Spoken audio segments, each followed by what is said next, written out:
The white light of the hallway felt colder than the marble beneath the gurneys. Wheels. Elena Davis Vance gripped the thin hospital sheet, trying to hold back another groan, but the pain radiated through her abdomen like a slow, cruel, relentless blade. The beeping of the monitors, the squeak of hurried rubber, soles, and the clinical voices washed over her in confusing waves. By her side, Marshall Vance walked with his suit jacket unbuttoned, an impatient look on his face, his eyes glued to his iPhone as if his wife's medical emergency were just an inconvenient meeting in his packed schedule. Elena tried to call out to him, but her voice cracked, almost swallowed by the noise of the common ER. "Marshall, please, stay with me," she managed to say, feeling ashamed of her own plea before she even finished the sentence. He sighed, glanced at his Rolex, and tilted his head with an expression she knew all too well, that specific blend of boredom and superiority he wore whenever he wanted to make her feel like a child. "Elena, don't start with the drama. That's what the doctors are here for. I can't solve a pain that you've decided to turn into a spectacle." A nurse with her hair tied back asked for space and guided the gurney into the place. Advanced triage area. Elena watched the ceiling lights pass over her face, one after the other, as if the ceiling were moving and the whole world had lost its foundation. She tried to take slow breaths, but every inhalation scraped her. From the inside, fear grew in silence, stronger than the pride that still tried to protect her. She had been complaining about this pain for 3 days. 3 days of hearing that it was just anxiety, neediness, weakness, or having too much time on her hands. Marshall stopped near the admissions desk and handed over his sleek black Amex card in an automatic gesture. The clerk asked for IDs and family consent forms, explaining that the preliminary tests indicated a risk of emergency surgery. He furrowed his brow as if the word surgery sounded absurd to him. "My wife has always exaggerated her symptoms," he said in a low voice, but not low enough that Elena couldn't hear. "Do whatever is necessary. Charge whatever you need. 2. But don't involve me in unnecessary bureaucracy. I have commitments." The nurse looked up, surprised, but maintained her professional composure. His phone buzzed on the counter. The name Brittany lit up the screen for a second. Too bright, too intimate. Elena felt a different kind of pain pierce her chest. Marshall took 2 steps back. He answered with a voice softer than any he had used with his wife all week. "Yes, my love, I'm handling it now. Don't worry. I'll be there in time." The sentence hung in the air like an elegant blow. Elena closed her eyes, unable to stop a tear from sliding down the side of her face. The attending ER physician, Dr. Chloe Reyes, approached with a tablet and a focused expression. She pressed lightly on Elena's abdomen, noted the immediate reaction of severe pain, and ordered stat labs and a CT scan. Elena answered the questions as best she could, between pauses and tremors, while Marshall paced back and forth, irritated by the delay. When Dr. Reyes mentioned the possibility of severe inflammation and the risk of internal complications, Marshall let out a short scoff. "Doctor, with all due respect, my wife always finds a way to be the center of attention." Chloe didn't smile. Her gaze remained steady, clean, trained by years of working. In New York, hospitals dealing with other people's arrogance. "Mr. Vance, acute abdominal pain with signs of instability is not theater. We need to act fast. If the scans confirm what we suspect, she might go into surgery tonight." Marshall shoved his phone into his pocket, but the screen lit up again almost immediately. He didn't even try to hide his rush. "I have a driver waiting," he replied. "My signature is on file for standard procedures. For anything more serious, call my corporate office." Elena opened her eyes with difficulty. "Corporate office. Marshall, I am your wife." Her voice held no anger, only an exhaustion so deep that even Chloe looked away for a second. Marshall leaned in, bringing his face close to hers, and spoke with a venomous calm. "You chose to embarrass me, coming to a luxury hospital like you were, dying. Don't turn this into a soap opera now. When I get back, we are going to have a talk about this constant need for attention of yours." He adjusted his suit jacket, turned around, and walked toward the exit. The automatic sliding doors opened for him. Outside, the New York City night gleamed with headlights, glass, and a fine drizzle. Elena only saw his profile, disappearing firm, elegant, indifferent. The man she had married 6 years earlier. The one who had promised to care for her in front of hundreds of guests was leaving to pick up another woman while she fought to remain conscious. For a moment, it wasn't the physical pain that almost made her pass out. It was the cold certainty that she had never been so alone inside her own marriage. The test results came back fast, carried by technicians who spoke little and moved quickly. The CT scan revealed a grave condition, an internal rupture associated with advanced sepsis, worsened by the delay in seeking care. Chloe read the results with a grim face. Elena's blood pressure was dropping, her fever was spiking, and her body seemed to be losing the battle against time. The team called Marshall 3 times. The first time, it went straight to voicemail. The second, an executive assistant answered and said he was unavailable. The third time, no one picked up.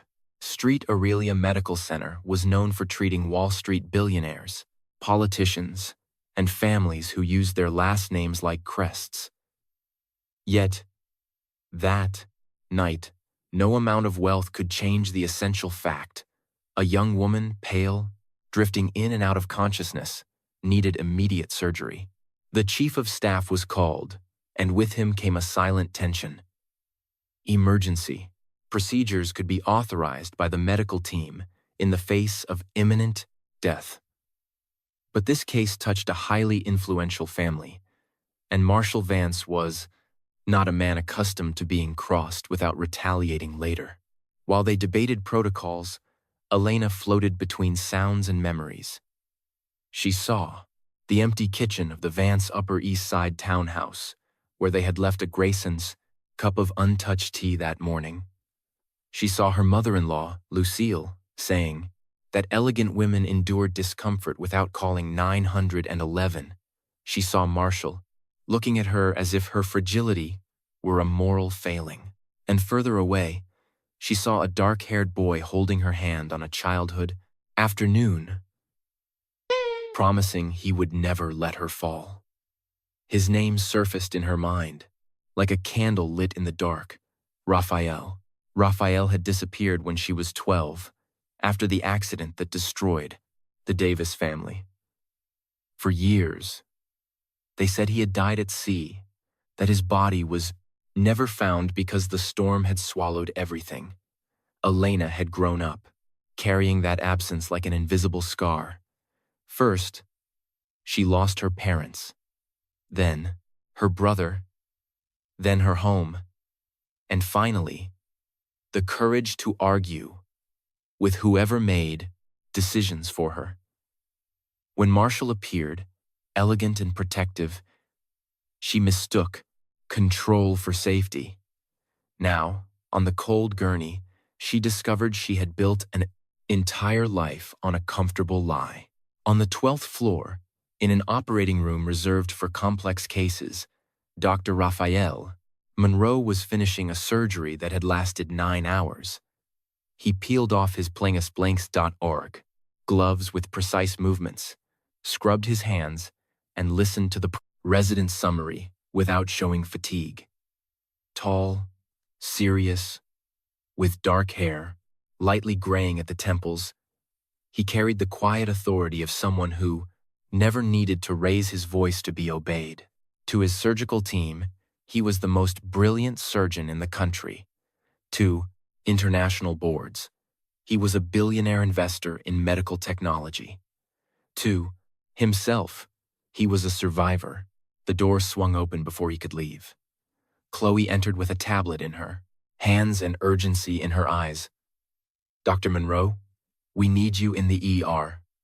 Female, 34 years old, severe acute abdomen, early stage septicemia, progressive instability. The husband left the hospital and isn't answering. The chief of staff wants your evaluation before we give final emergency authorization." Raphael took the tablet, ready to analyze purely clinical data, but his eyes locked onto the patient's full name: Elena Davis Vance. The air in the room seemed to thin out. He read it again, slower, as if the letters might change out of pity. Elena Davis. Date of birth. Match. Hometown. Match. The married last name didn't matter. Davis was the name he had carried, hidden for years, buried under forged documents, corporate strategies, and an EndraDAG.com, identity rebuilt far away from the men who had tried to erase him. Raphael kept his face entirely still, but Chloe noticed something had shifted. "Doctor, do you know the patient?" He didn't answer immediately.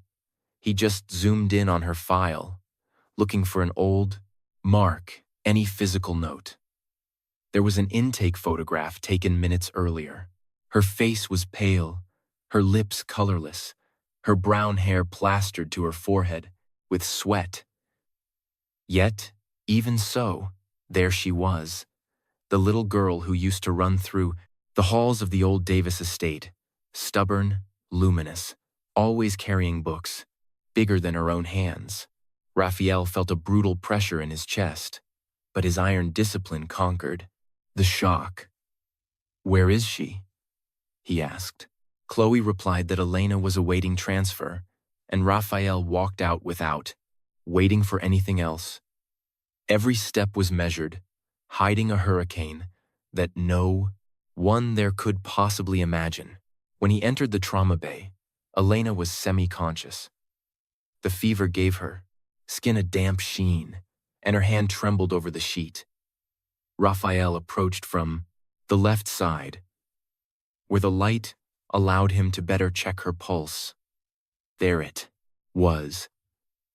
The small, crescent, moon scar on her wrist, the result of a fall in the crescent garden when she was 7. He remembered it because he had been the one to bandage it. No DNA test could be more cruelly necessary in that second. It was her. Elena opened her eyes for a fleeting moment. She saw the doctor leaning over her, his surgical mask still hanging around his neck, his dark eyes locked onto hers with a strange, piercing intensity. She didn't recognize him. How could she recognize the lost boy in this mature man, hardened by pain, hiding behind a different last name? Even so, something in his gaze pierced through the fog of her fever. "Doctor," she murmured, her voice barely a whisper. "I'm going to die." Raphael gripped her hand with enough firmness to anchor her to the earth. "No, you are not going to die tonight." It wasn't spoken as a comfort. It was a decree. Chloe watched the atmosphere shift, as if his mere presence had reorganized the prime molecular structure of the room. Raphael ordered new IV lines, broad spectrum, antibiotics, a massive blood reserve, a full team, and the OR prepped in 10 minutes. The chief of staff appeared in the doorway, sweating over the legal implications. Raphael turned to him with flawless ice. "The patient is in imminent danger of death." The law, ethics, and medicine are all on the same side. Here, anyone who hesitates out of fear of a billionaire's last name needs to get out of my OR right now. No one argued. Raphael's authority didn't just stem from his medical reputation, but from something much deeper, a dangerous serenity, forged by someone who had already lost everything and had learned never to ask for permission to do what was right. As they pushed the gurney toward the restricted elevator, he walked closely beside Elena. She weakly squeezed his fingers, perhaps out of fear, perhaps out of instinct. Marshall didn't come, she whispered. Raphael leaned down just enough for her to hear. I know. Rest. From now on, no one is ever going to abandon you again. In the VIP terminal at Teterboro Airport in New Jersey, Marshall welcomed Brittany Ames. Under the illuminated canopy, she stepped out of the black SUV, wearing a light designer dress, expensive perfume, and a carefully rehearsed smile. She hugged him as if arriving from a long journey of love, not from a long week at a luxury resort funded by promises and lies. Marshall kissed her forehead and tried to ignore the missed calls from the Poplix for the Vist Hospital. Brittany noticed. Is it her again? She asked with fake sweetness. He turned the phone off. Elena is making a scene. Nothing a paid medical team can't handle. Brittany smiled, too satisfied to hide it. She knew the value of being chosen at the exact moment another woman was discarded. To her, Marshall wasn't just a lover. He was the gateway to penthouses, diamonds, influence, and high society. Elena, with her quiet discretion and simple dresses, seemed to Brittany like a decorative wife who was taking too long to get out of the way. What Brittany didn't know was that the woman abandoned in that hospital carried an ancient name, and that this name had just awakened in a man capable of moving courts, banks, and empires without ever dirtying his hands. In the operating room, Raphael donned his sterile gown with the precision of a place ritual. His mind split into two distinct layers. On the surface, he was the absolute surgeon, hyper-aware of every vital sign, every incision, every response from Elena's body. In the depths, he was the brother who remembered her, hiding behind a door, while their parents argued about threats, contracts, and men who smiled too much. He forced the memories away violently. The past could wait a few hours. Her life could not. Scalpel, he asked, and his voice did not tremble. The operation began under an almost sacred concentration. Chloe assisted, marveling at how Raphael anticipated complications before they even surfaced. There was massive infection, inflamed tissue, signs of a dangerously delayed response.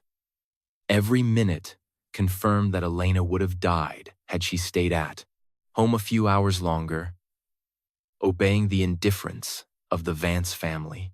Raphael worked with a fierce delicacy, repairing damage, draining, cleaning, suturing while the monitors tracked his patient's silent resistance.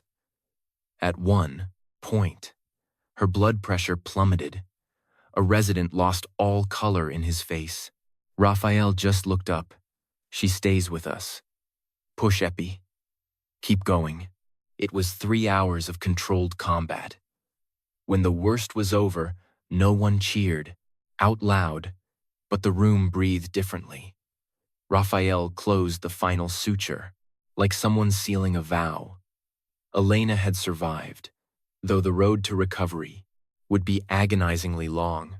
As he stripped off his gloves, he stood for a few seconds looking at her face, under the surgical lights, less pale now, still incredibly fragile, but alive. The little girl the world had stolen from him was breathing right there after nearly being thrown away by a vain husband. Raphael felt the old guilt return, heavy and sharp. He accompanied Elena to the ICU, refusing to delegate the transfer. Chloe walked beside him, waiting for him to say something. Once the patient was stabilized, Raphael ordered full access to her medical history, past admissions, family, contacts, and the administrative logs of the night. He also demanded the prost security footage from the hallway, the reception desk, and the main entrance. Chloe hesitated for only a second. This goes way beyond a clinical case, doctor. Raphael looked through the glass, where Elena slept, surrounded by life-saving machines. It will go as far as necessary to understand why she came so close to death. In the early hours of the morning, Marshall finally called. He was at an exclusive private dining restaurant in Tribeca, with Brittany sitting across. From him, a glass of untouched Cabernet on the table, the chief of staff's voice informed him that Elena had undergone emergency surgery and remained in intensive observation. Marshall stayed silent for too long, not out of guilt, but out of calculation. Emergency surgery, he repeated, looking at Brittany. Who authorized it? On the other end, the director explained the legal medical criteria. Marshall tightened his jaw. I want the name of the lead surgeon. I will be there tomorrow morning with my legal team. Raphael received the message without a change in expression. He was in his private office within the hospital, a discreet room, void of ostentation, where only an antique painting of the coastline hinted that he had a life outside of medical charts. The name Marshall Vance resurrected memories he could no longer call coincidences. Vance was an old signature on the corporate documents he had been investigating for years, tied to highly suspicious acquisitions following the quiet collapse of the Davis family. Now, that same last name was anchored to his sister's hospital bed. Fate was rarely this sloppy. He opened a hidden wall safe behind his bookshelf and pulled out a thin file labeled simply Davis. Inside were clippings, forensic accounting reports, photographs, corporate structural maps, names crossed out, and others circled in red. Raphael had spent more than 2 decades reconstructing the truth about the blast accident that tore him away from Elena. He had survived thanks to fishermen, been smuggled to another state, and grown up under the protection of people who understood that his return would be a death sentence. Later, he had turned his genius into a tech fortune, his fortune into influence, and his influence into a shield. But he had never found his sister without risking her life. Now she was here, and the danger had already found her. Raphael called his head of security, Marina Carter, a former FBI forensic investigator with a serene gaze and an unforgiving memory. I need everything on Marshall Vance, he told her. Financials, relationships, shell companies, sealed lawsuits, flight logs, political donors, and any old ties to the bankruptcy estate of Davis Engineering. Marina didn't ask useless questions. However, when he mentioned Elena, her posture shifted. You found your sister. Raphael closed the file slowly. I found her almost too late. Now I have to make sure I don't lose her again. In the ICU, Elena slept under light sedation, oblivious to the earthquake her survival was about to trigger. The New York rain beat against the glass like restless fingers, and the city woke up not knowing that inside that hospital, an invisible alliance had just been forged. Marshall still believed it would be enough to walk in with arrogance, demand explanations, and crush his wife back into her habitual silence. Brittany still believed another woman's pain was just a career opportunity. Believed that old money could buy convenient versions of the truth. All of them were entirely ignorant of Raphael Davis. When the first gray ray of morning touched the Manhattan skyline, Raphael returned to Elena's room. He didn't enter as a billionaire, nor as a lost heir, nor as a man ready to destroy old enemies. He entered as a doctor, because that was the only identity that mattered while she fought to wake up. He checked her vitals, adjusted an order with the ICU nurse, and stood by her. Bed for a few minutes. Elena fluttered her eyes open, just a crack. "Doctor," she murmured. Raphael leaned in. "I'm right here." She breathed with immense difficulty.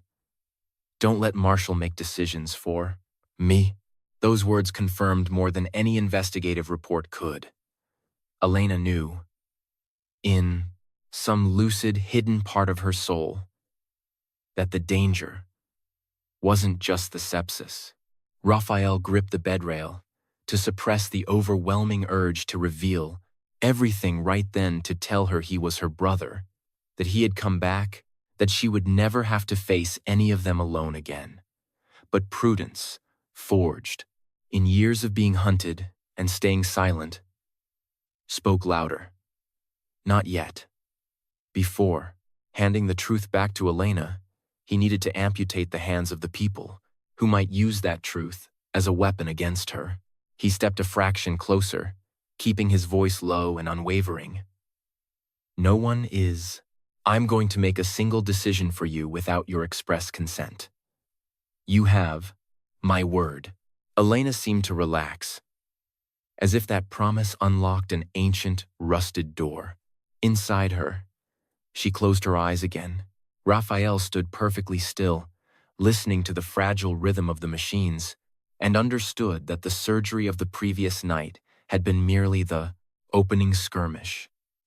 The next battle wouldn't take place under sterile lights, with clean instruments and clear rules. The next battle would be fought against lies, dark money, vanity, and a rotting network of power. In the main lobby, shortly after 8 a.m., Marshall Vance strutted into street, Aurelia with 2 corporate lawyers, his mother, and the sheer irritation of a man who believed he had been deeply disrespected. He wore an impeccable Tom Ford suit, but there was a shadow of inconvenience under his eyes. Lucille walked beside him, rigid, draped in pearls and an overpowering perfume, muttering that this was a public embarrassment for the family. Neither of them asked if Elena was in pain. Neither asked if she was going to leave. Marshall's first demand to the front desk was the name of the man who had dared to authorize surgery without his presence. Raphael watched their arrival via the internal security feeds in his office. There was no rush to go down. Men like Marshall revealed their true nature best when they thought no one important was watching. On the screen, Marshall was pointing fingers, demanding names, threatening litigation, while Lucille talked about her daughter-in-law's emotional instability with the ease of someone who had rehearsed the lie 1,000 times. Raphael felt no surprise, only confirmation. He turned off the monitor, put on a crisp white lab coat, and walked out into a dryness. The corridor. Elena's lost brother was walking down to meet the man who had left, hair to D. When Raphael appeared before them, the volume in the lobby seemed to drop to a planned hush. Marshall sized the doctor up with the trained arrogance of a Wall Street shark calculating someone's net worth. "Are you the one responsible for my wife's surgery?"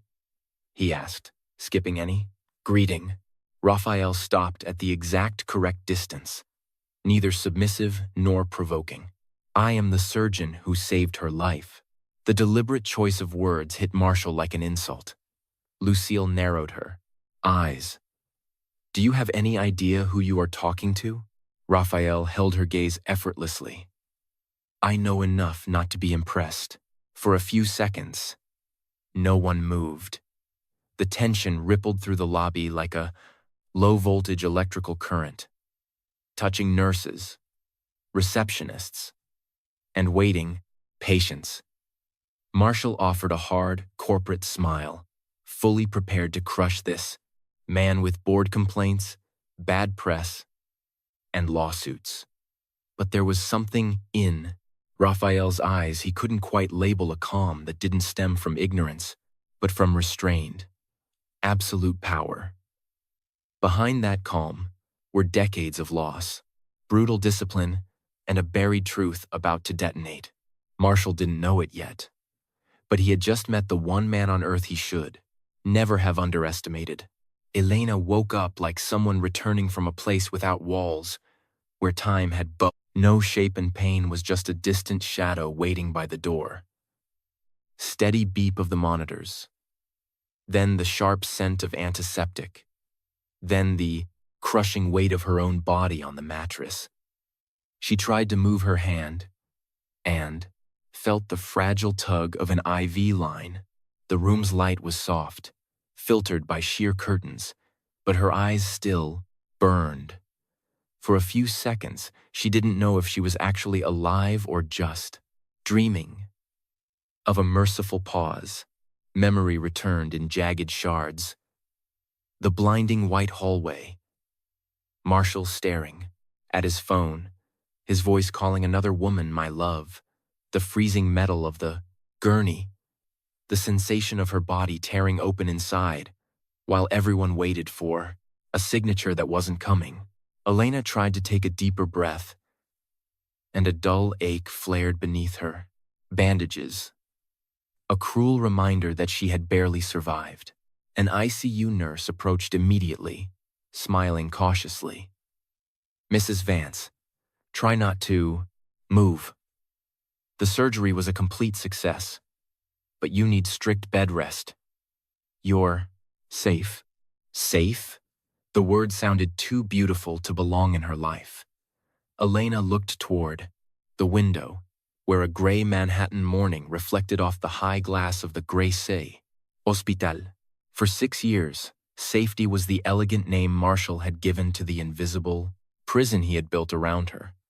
First, he asked her to leave her high-level position at a private equity firm, claiming the Vance family needed a present wife for social galas. Then, he suggested she distance herself from old friends, because people only get close to us for our money. Finally, he twisted every single one of her opinions into a symptom of mental instability. The door opened soundlessly, and the doctor she had seen right before the blank surgery walked in carrying a thin tablet.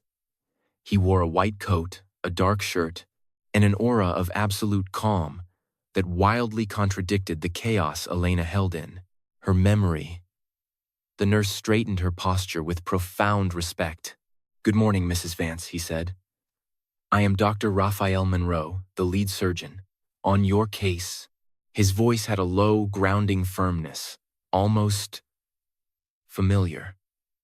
Elena felt that, a strange sensation again, recognizing something that logic couldn't grasp. I tried to speak, but her throat was sandpaper. Raphael noticed before she even gestured, signaling the nurse to moisten her lips with a sponge. None of his movements were rushed, but none were slow. There was a hyper-precision to him that was simultaneously comforting and intimidating. "You underwent a very delicate surgery," he explained. "You arrived at the Brost hospital fighting advanced sepsis and signs of an internal rupture. We managed to control the source. But your recovery will require rigorous care." Elena listened in silence, absorbing his tone more than his words, because terror still took up too much space in her chest. "Marshall?" she asked finally, hating the pathetic fragility of her own voice. Raphael lowered his eyes to the chart for just a fraction of a second. "Your husband was at the hospital this morning," he replied. He requested administrative files and spoke with the hospital board. Elena waited for the rest, but the rest never came. "He didn't ask about me," she murmured. The nurse awkwardly looked away, and that tiny politeness confirmed everything. Raphael remained perfectly still, though his fingers gripped the edge of his tablet a little tighter.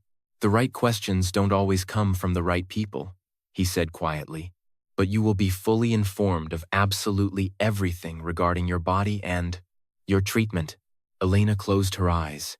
In another era, she would have defended Marshall, automatically saying he was a busy CEO, under immense pressure, misunderstood, that he just didn't know how to show he cared.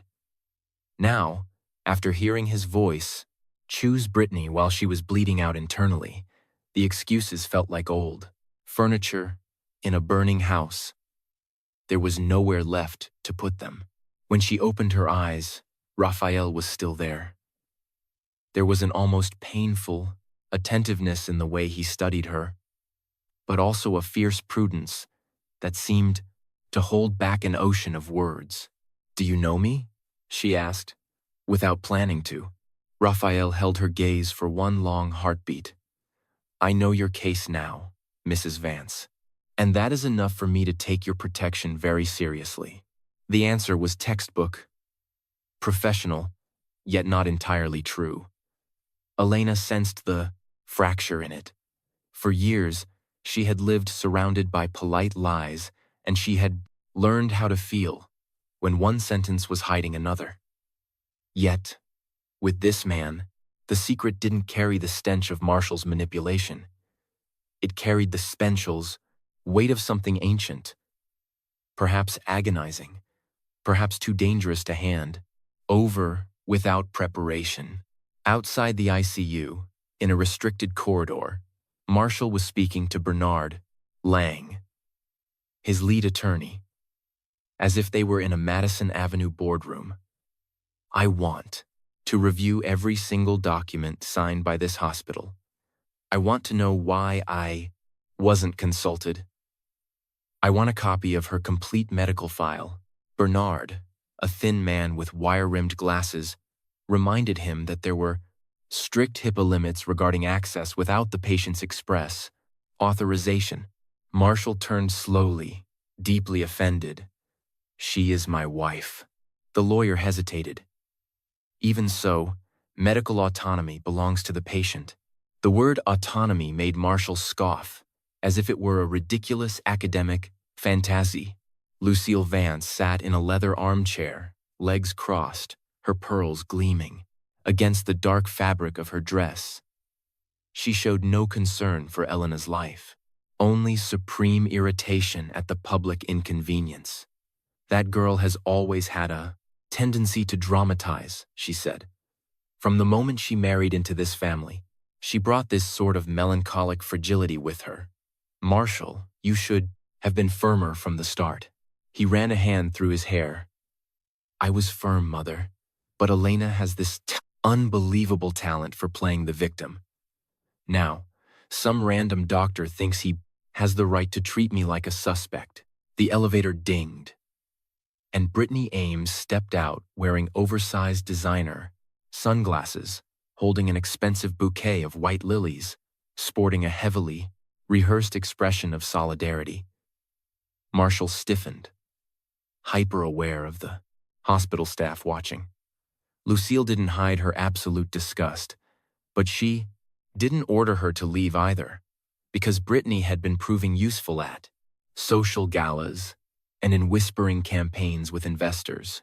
She glided up to Marshall and spoke softly, but not softly enough. "I heard she woke up. I thought it best to come show my support." Marshall looked around nervously. "You shouldn't be here right now."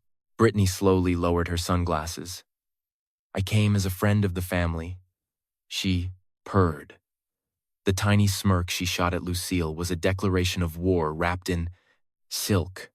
"Don't you think it's proper to show unity in difficult times, Mrs. Vance?"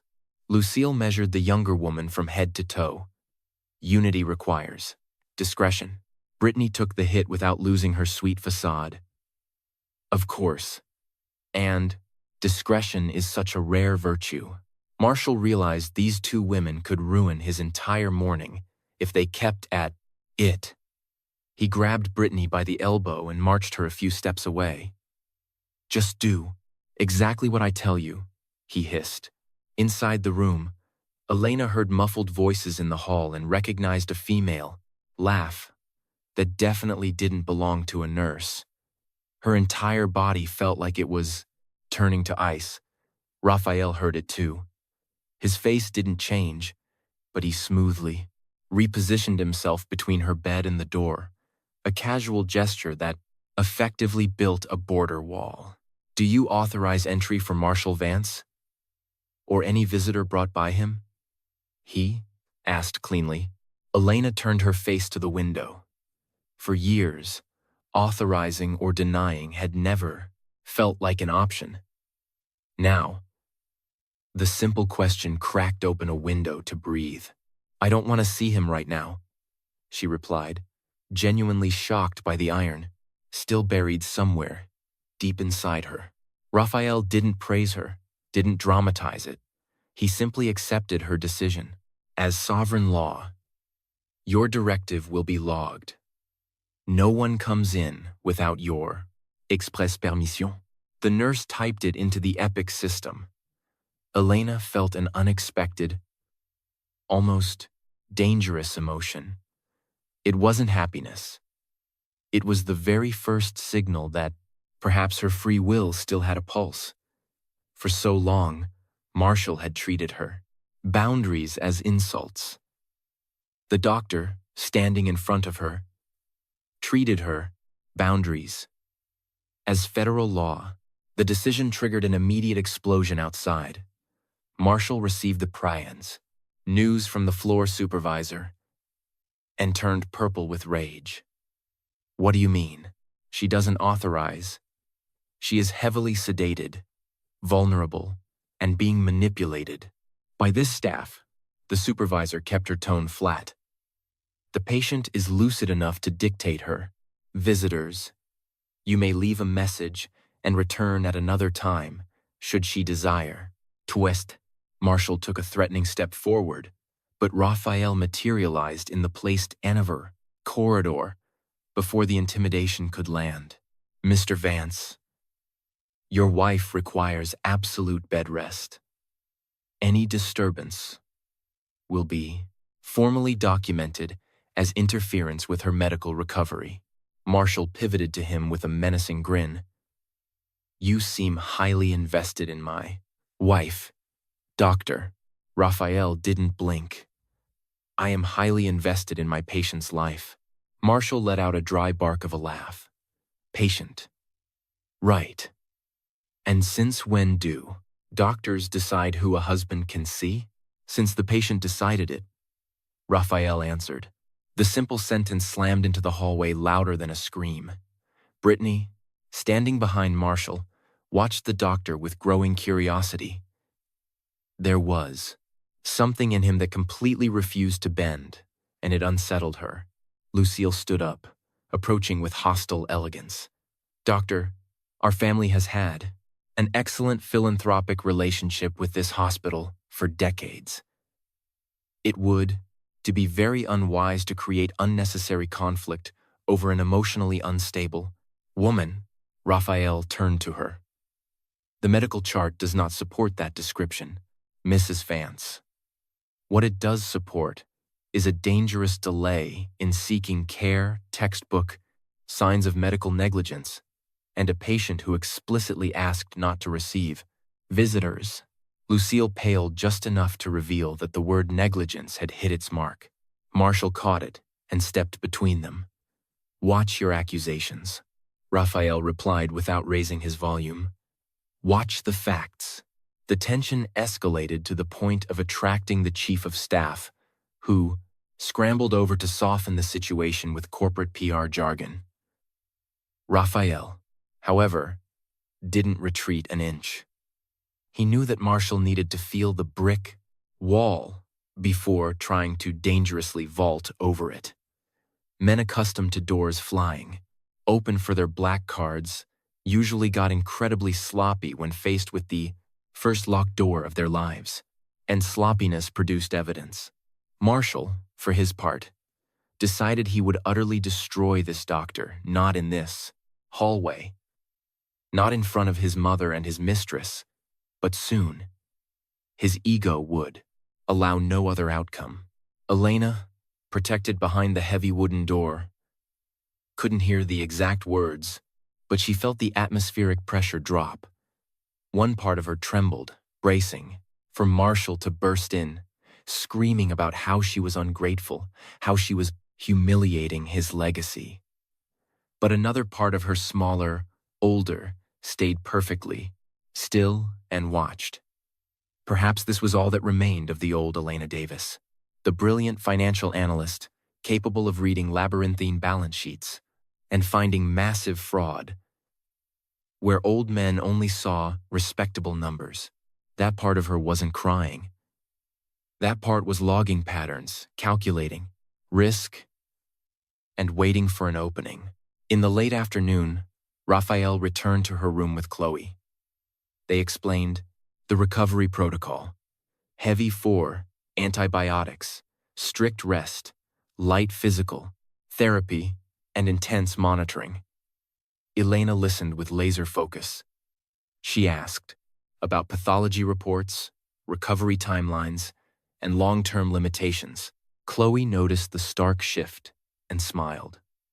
You understand complex processes very well, don't you? Elena almost said yes. Almost said that for years she had authored financial risk analyses that dictated multi-million-dollar hedge fund investments. But the memory was coated in dust. Marshall hated it when she talked about her career. He used to say that numbers harden a woman and that a real wife should cultivate lightness. I used to work in financial analysis, she finally said. Before I got married.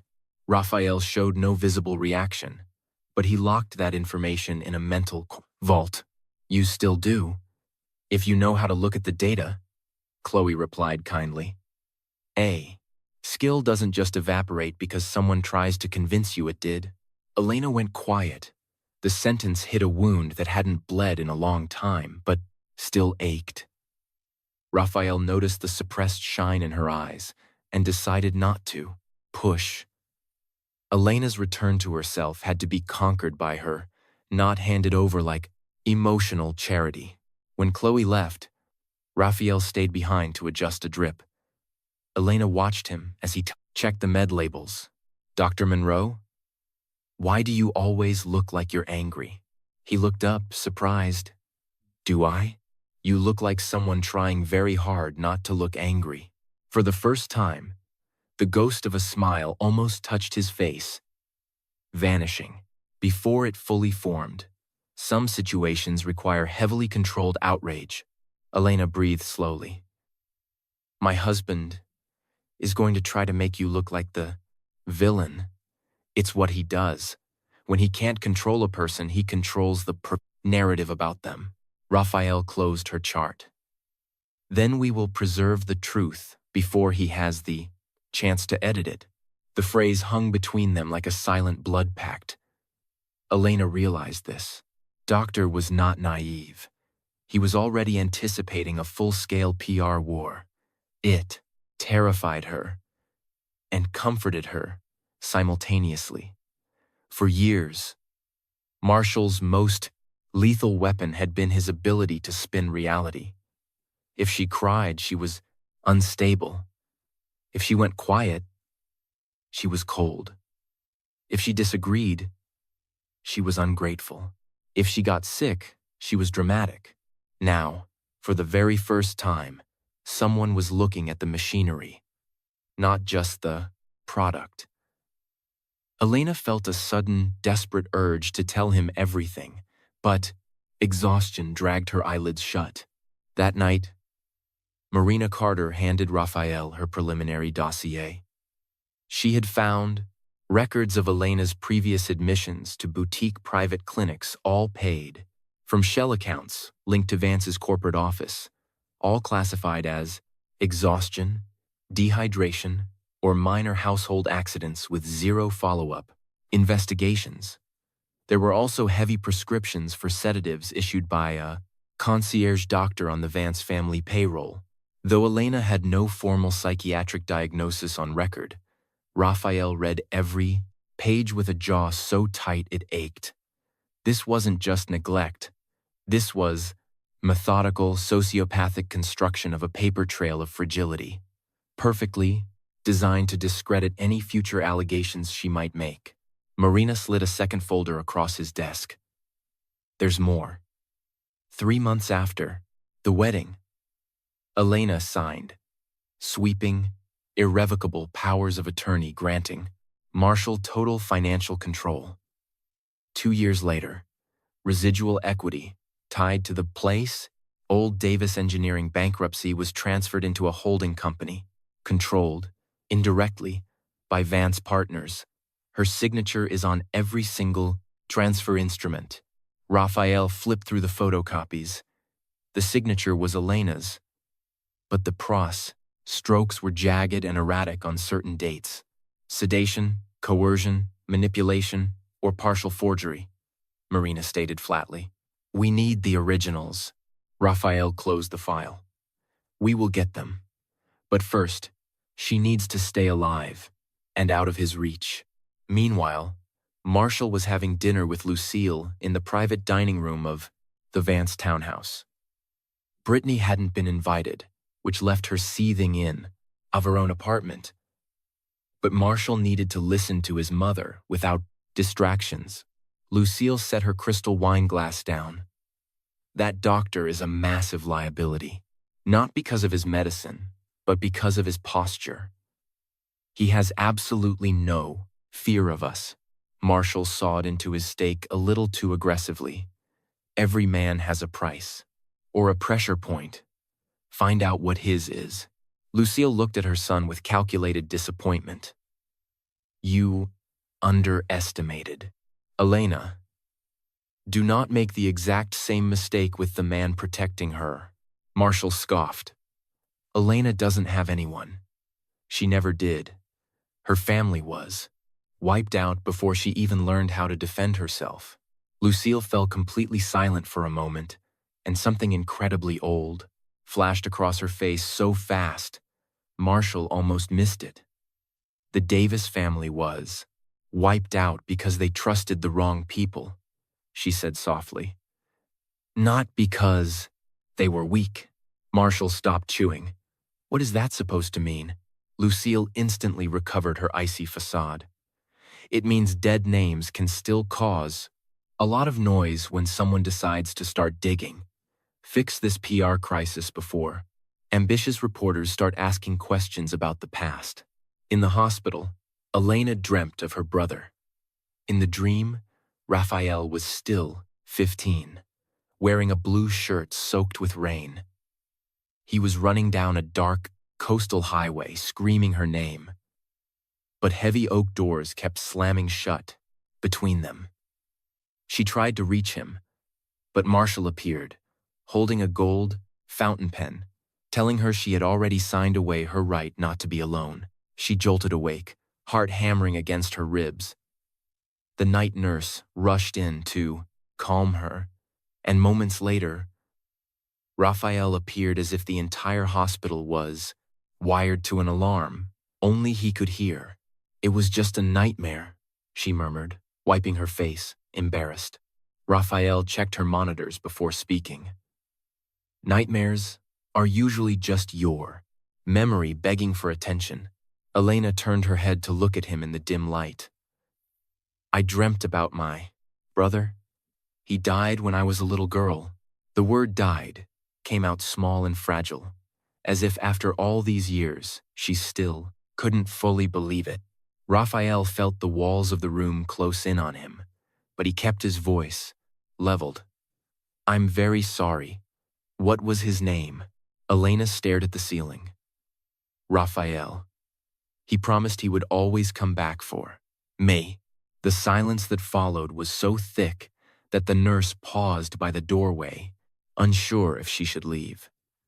Raphael, however, knew he couldn't break his cover. Here, in the middle of the night, in front of a recently operated patient, surrounded by legal and emotional landmines, the truth had to heal, not rip her wide open. He pulled up a chair and sat by her bed, something he rarely did for any patient. Perhaps he tried he said, choosing every syllable like walking through a minefield.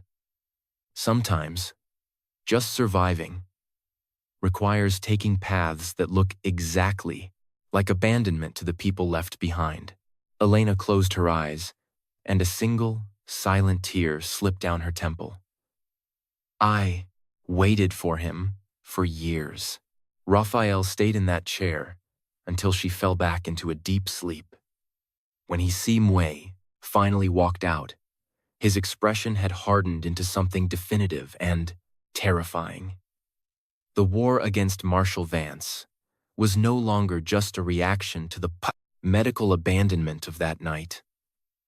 It was now a burning wire connecting the present to the past, connecting Elena's hospital bed to the ashes of the Davis family, connecting forged signatures to the ghosts Raphael still heard screaming in his own nightmares.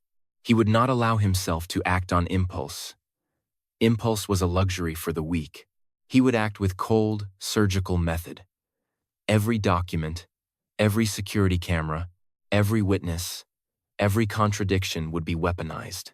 The next morning, Brittany managed to get to the ICU floor, using the excuse of delivering flowers. The charge nurse blocked her, but Elena, hearing the name, shockingly asked them to let her in for exactly 2 minutes.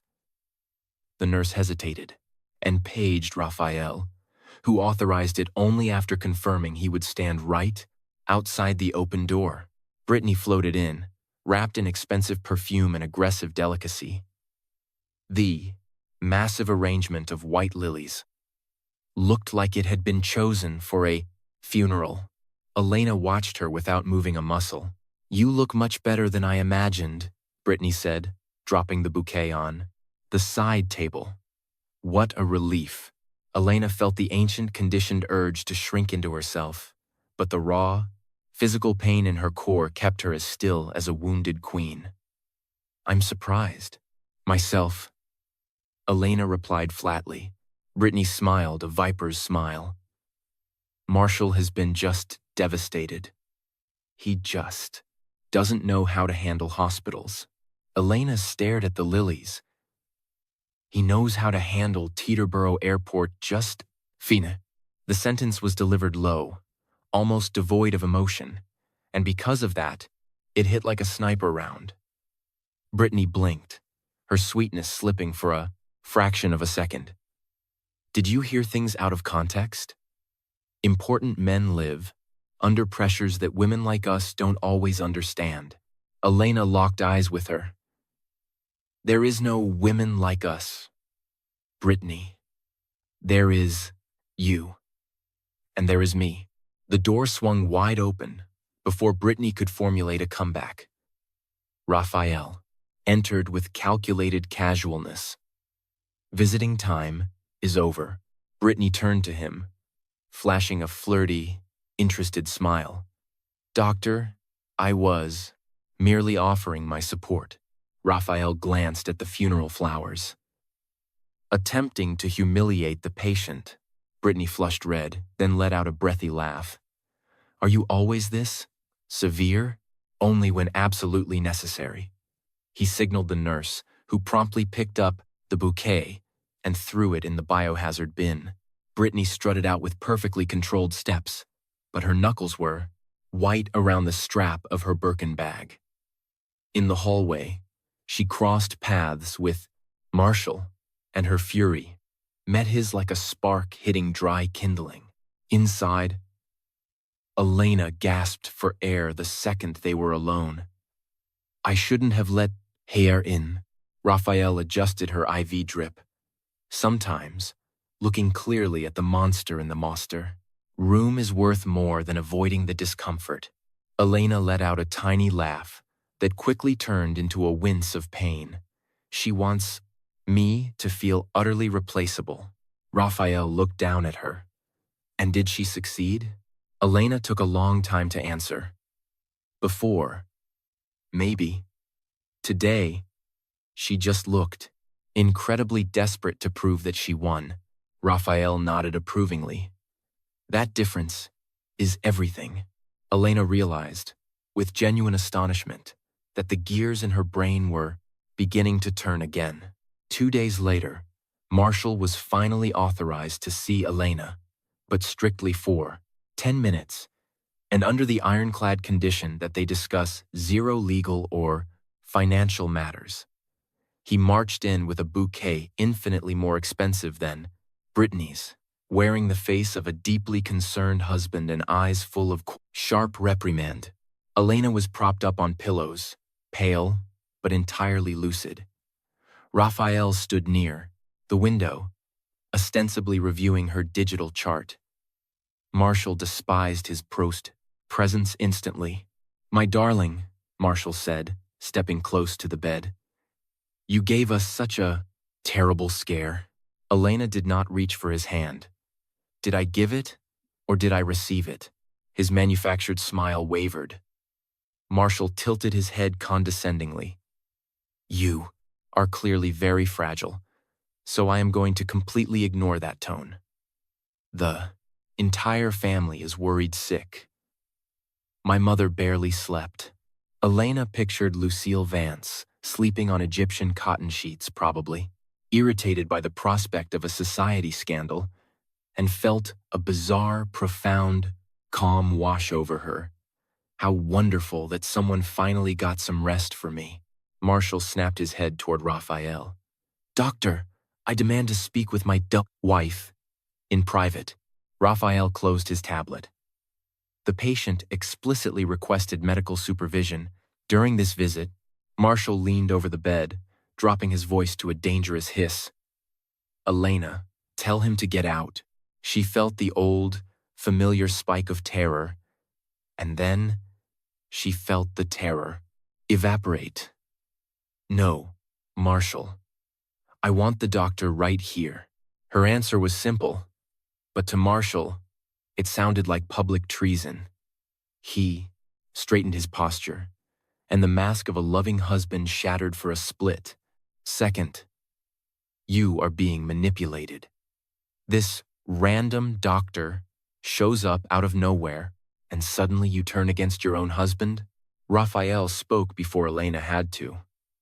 "Mrs. Vance underwent life-saving emergency surgery after a severe and documented delay in care. Her absolute priority right now is physical recovery, not emotional submission." Marshall let out a dark chuckle. "Careful, doctor. You know absolutely nothing about our marriage." Elena looked at the man who had once loved her, or at least convinced her he did. Suddenly, she saw not just the cruelty, but the pathetic internal poverty hiding beneath his bespoke suits. Marshall needed to shrink everything he couldn't possess. Her intellect, her grief, her past, even her very survival. "I know enough," Elena said, her voice weak, but crystal clear. "I know I begged you to stay. I know you walked out. I know you called her. I know I could have died while you were hanging up the phone." The silence in the VIP suite became absolute. Marshall opened his mouth, but no elegant spin control came out. For the first time in their entire relationship, Elena did not build him a bridge to escape his own cruelty. Raphael watched in silence, understanding that her quiet declaration was worth infinitely more than any physical altercation he could have initiated. Marshall recovered his composure with immense effort. "When you are better, we will discuss this calmly. There are corporate and financial decisions that need to be made." Elena held his stare, unblinking, for the first time in a decade. "I completely agree." Marshall caught the underlying threat too late to hide his shock.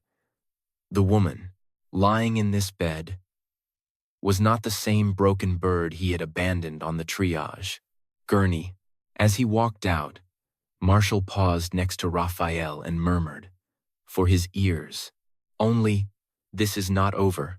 Raphael replied in the exact same volume, "For your wife's sake, I I hope it's just beginning. Marshall stormed out, carrying the terrifying realization that he needed to strike fast before Elena regained enough physical strength to start talking to the wrong people. Once the door clicked shut, Elena slumped back, totally exhausted, but awake. She looked at Raphael with a mix of profound gratitude and shame. I was shaking on the inside the entire time. Raphael stepped closer to the bed. Courage is not the absence of shaking. It is refusing to hand the decision over to him, even while you shake. That afternoon, Elena asked for a pen and a legal pad. The nurse brought them. When Raphael checked on her an hour later, he found her furiously writing down names, dates, offshore accounts, social galas, Marshall's business trips, strange private dinners, and documents she had signed without reading properly, because she was heavily medicated or emotionally shattered. Her handwriting was jagged from weakness, but her eyes were ablaze. He didn't interrupt. When she finished filling the first page, she took a shaky breath. I don't know if any of this is actually useful. Raphael asked for permission, took the pad, and read it in silence. It is infinitely more useful than you can possibly imagine. Elena looked at him as if trying to decipher a human enigma. Why are you doing this for me? Raphael could have said it was his medical duty. He could have said any abused patient deserved protection. All of that would be true, but drastically insufficient. He chose to offer her a partial truth, the only one he could give, without breaking her open, because powerful men always banked on the exhaustion of wounded people, because I have never, ever liked letting that kind of bet win. Elena absorbed the sentence, and for the first time since the surgery, she smiled without a trace of irony. Then, maybe I can still win something back. Raphael handed the legal pad back to her. You can start by winning back the idea that you are not alone. Elena lowered her eyes. The word alone cut across the room like an old razor. She thought of her lost brother, her dead parents, the auctioned estate, the abandoned friendships, the aborted Wall Street career, the absent husband, the perfumed mistress, the mother-in-law who called her weak. Then she looked down at her own hands, bruised by 4 needles, but still entirely capable of holding a pen. Something inside her, tiny and unbelievably stubborn, flat out refused to die. Outside the hospital, Marina Carter was already following the financial breadcrumbs Elena had jotted down. Marshall Vance, completely unaware, had just committed his first fatal error by underestimating his wife's photographic memory. Brittany, wounded in her pride, was beginning to screenshot texts and download audios that might one day buy her immunity. Lucille, far more cunning than her son, smelled an ancient threat in the air, even if she didn't yet know what direction the executioner was coming from. And Raphael, hiding the Davis empire behind the Monroe pseudonym that had shielded him for decades, prepared to detonate the truth, but only when it could. Annihilate the guilty without catching Elena in the blast radius. That night, before falling asleep, Elena asked the nurse to leave the blinds open. She wanted to look at the city. The lights of the Manhattan skyline flickered against the glass like stars tethered to the earth, cold, distant, infinite. She thought her life had been exactly like that. A sequence of distant lights, always belonging to other people. But now, for the first time, there was a razor-thin line connecting her pain to her future. She didn't know who the billionaire surgeon who saved her truly was. She didn't know that the answer slept inside the very name she cried for in her nightmares. She only knew that when Marshall Vance returned to make decisions for her, he was going to find a steel door slammed in his face. Elena was discharged from the ICU on a morning heavy with gray clouds, When New Cenis, York City seemed trapped between a coming storm and the promise of sun. The transfer to a highly secured VIP suite brought relief to the medical staff, but, for her, it signaled a different kind of awakening. Without the constant blaring of critical alarms, her mind began to reclaim the real estate that physical agony had locked down. Every single detail rushed back with nauseating clarity. Brittany's perfume, Marshall's voice echoing in the triage hall, the endless stacks of legal paperwork she had signed over the years, always exhausted, always medicated, always convinced that resisting him was an act of gross ingratitude. Raphael walked into her suite right before 8 a.m., carrying the eerie calm of a class man who had worked straight through the night without letting his body complain. Elena was sitting up with considerable effort, the yellow legal pad resting on her knees, surrounded by pages covered in timelines and corporate entities. He took in the scene with quiet respect, noting that the shattered patient was still there, but she was no longer in command of the room. Sitting in that bed was a woman mapping out ruins. "Good morning, Mrs. Vance," he said. She looked up, her eyes sharp. "Good morning, doctor. I think I've started, remembering far too much." Raphael stepped closer to the armchair and silently asked permission before touching the pages. Elena nodded. On the first page, she had cataloged specific dinner parties, where Marshall had aggressively insisted she drink wine, fully aware she was taking heavy sedatives. On the second, the names of high-priced corporate lawyers who showed up at the townhouse late at night with thick folders and fast smiles. On the third, shell companies she recalled seeing on signature pages, some tied to city contracts, others to offshore private equity. The handwriting, though trembling, revealed a terrifyingly brilliant methodology. Raphael felt a violent mix of pride and sorrow. That beautiful mind had never actually stopped calculating. It had simply been gagged. "These names are critical," he said softly. "Some of them are currently appearing in corporate filings we are trying to track down." Elena gripped her pen tighter. "We are?"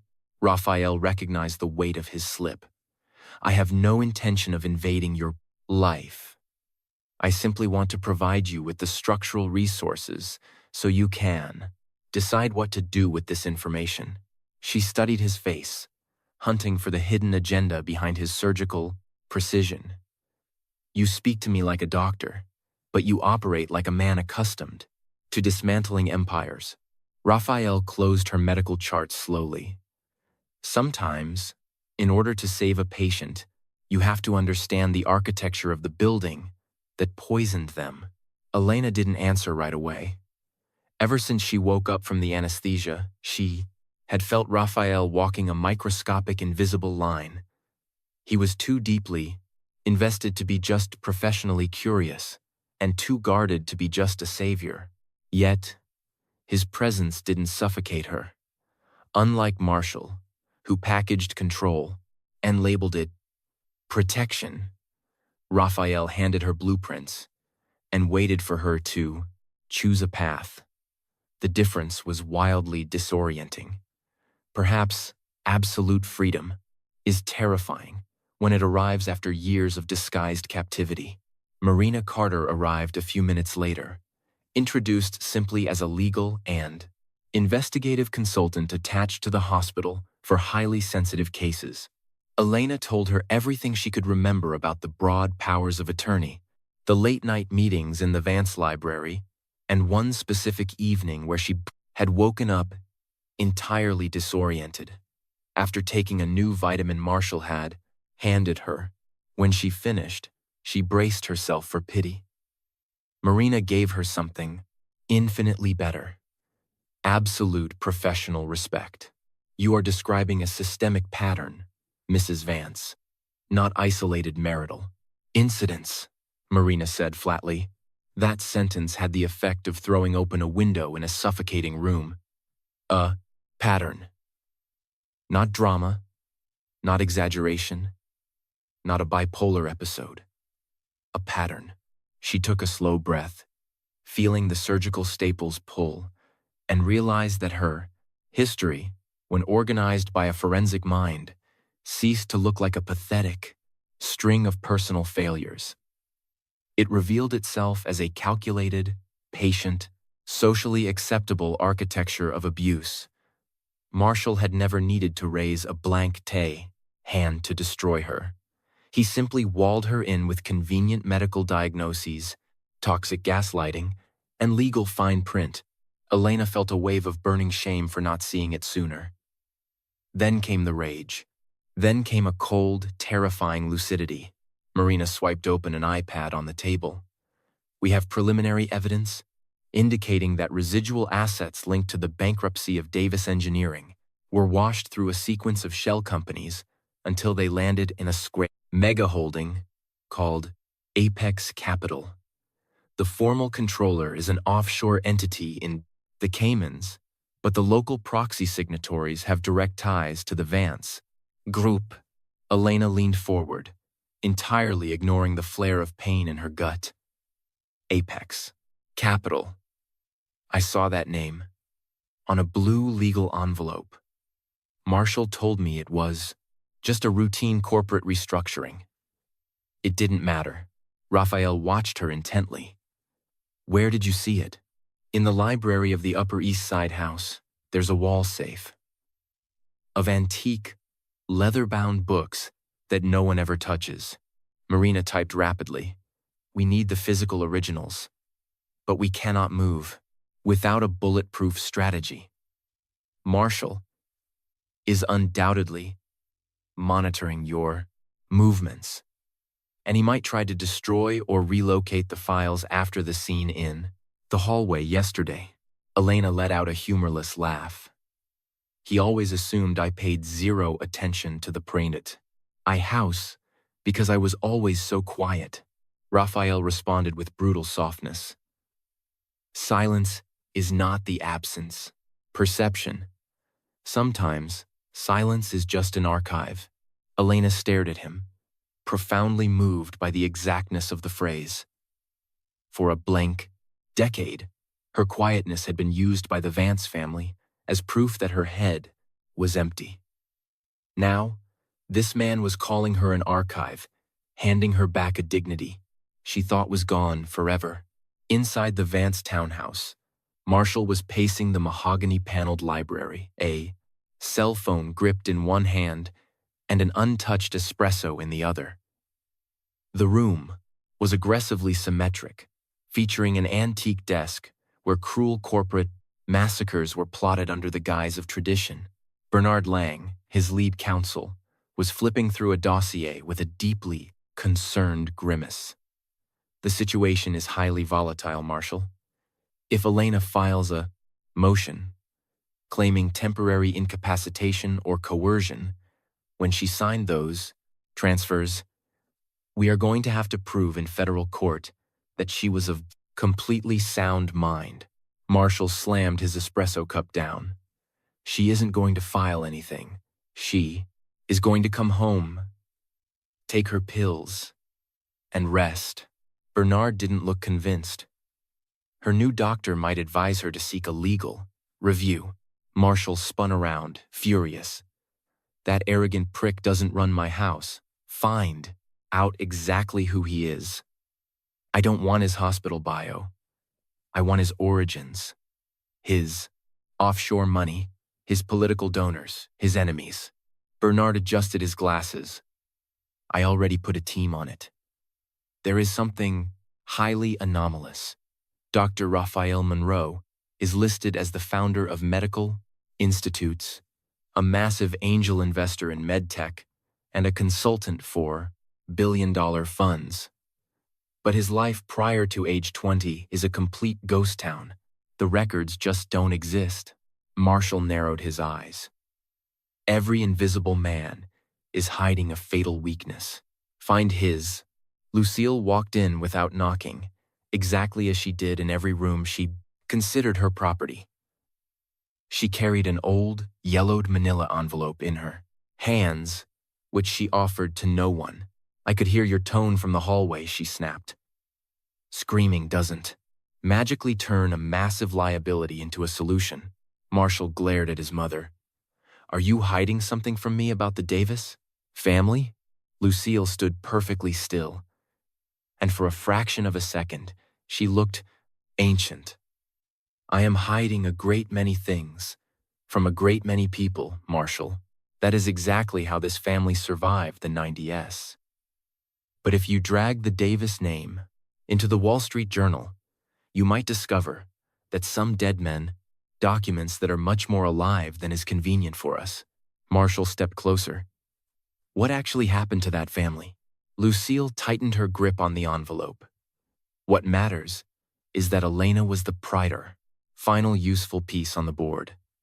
You should have kept her heavily medicated, comfortable, discreet, and grateful. Instead, you publicly humiliated the girl in the worst possible venue in front of doctors, security cameras, and federal medical logs. Marshall waved her off. She doesn't have the spine to take anyone to court. Lucille stared him down. Women without a spine do not make lists in ICU beds. Marshall went dead silent. His mother already knew. She probably knew far more than she was saying, and that terrified him just as much as it enraged him. At Street Aurelia, Elena received a highly vetted phone call from a former colleague, Sophia Miller, who had heard about the near-fatal admission through a, quote, friend on the nursing staff. Sophia's voice brought the past rushing back like a blast of cold, clean air. Elena, my God, I tried to get a hold of you for years. Marshall's gatekeepers always said you were resting and didn't want contact. Elena felt her eyes burn.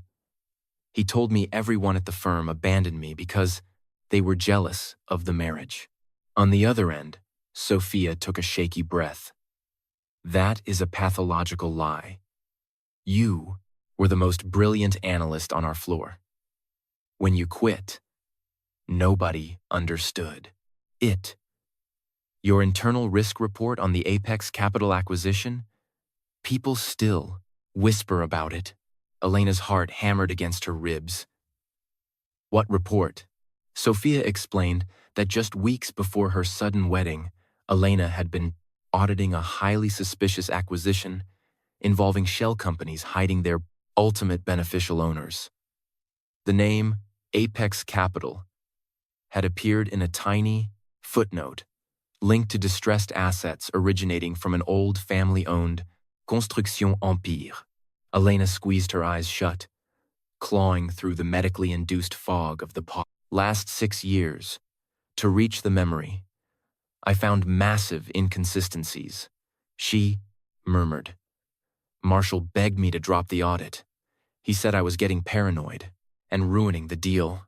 Sophia went dead serious. Elena, that entire risk analysis vanished from the firm's secure servers 2 weeks after you resigned. But I kept a hard copy of the partial draft. When the call ended, Elena pressed the call button for Raphael. He arrived entirely too fast for a man running a hospital wing, but he showed no frantic rush. She told him about Sophia, the missing risk report, and Apex Capital. Raphael listened in absolute silence. But internally, the tectonic plates of his life were shifting violently.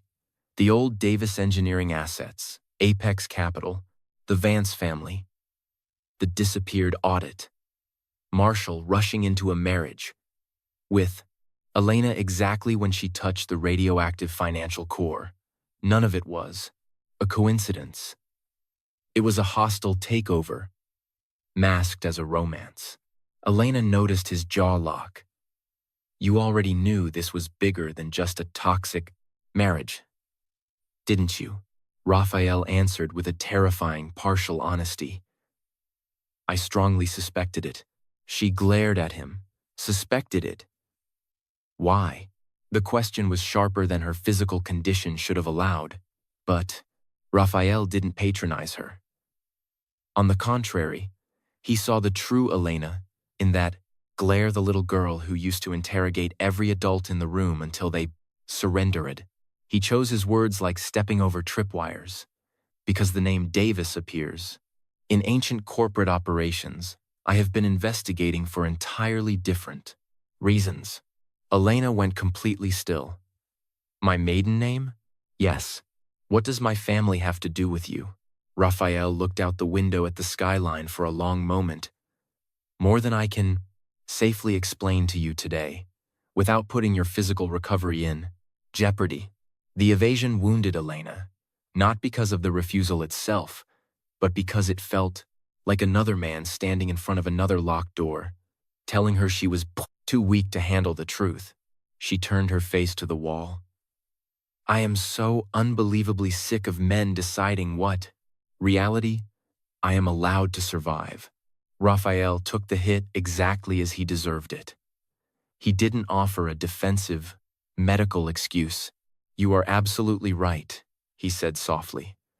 I may not be able to tell you everything in this exact second, but I have absolutely no right to use your physical fragility as a justification to control the truth.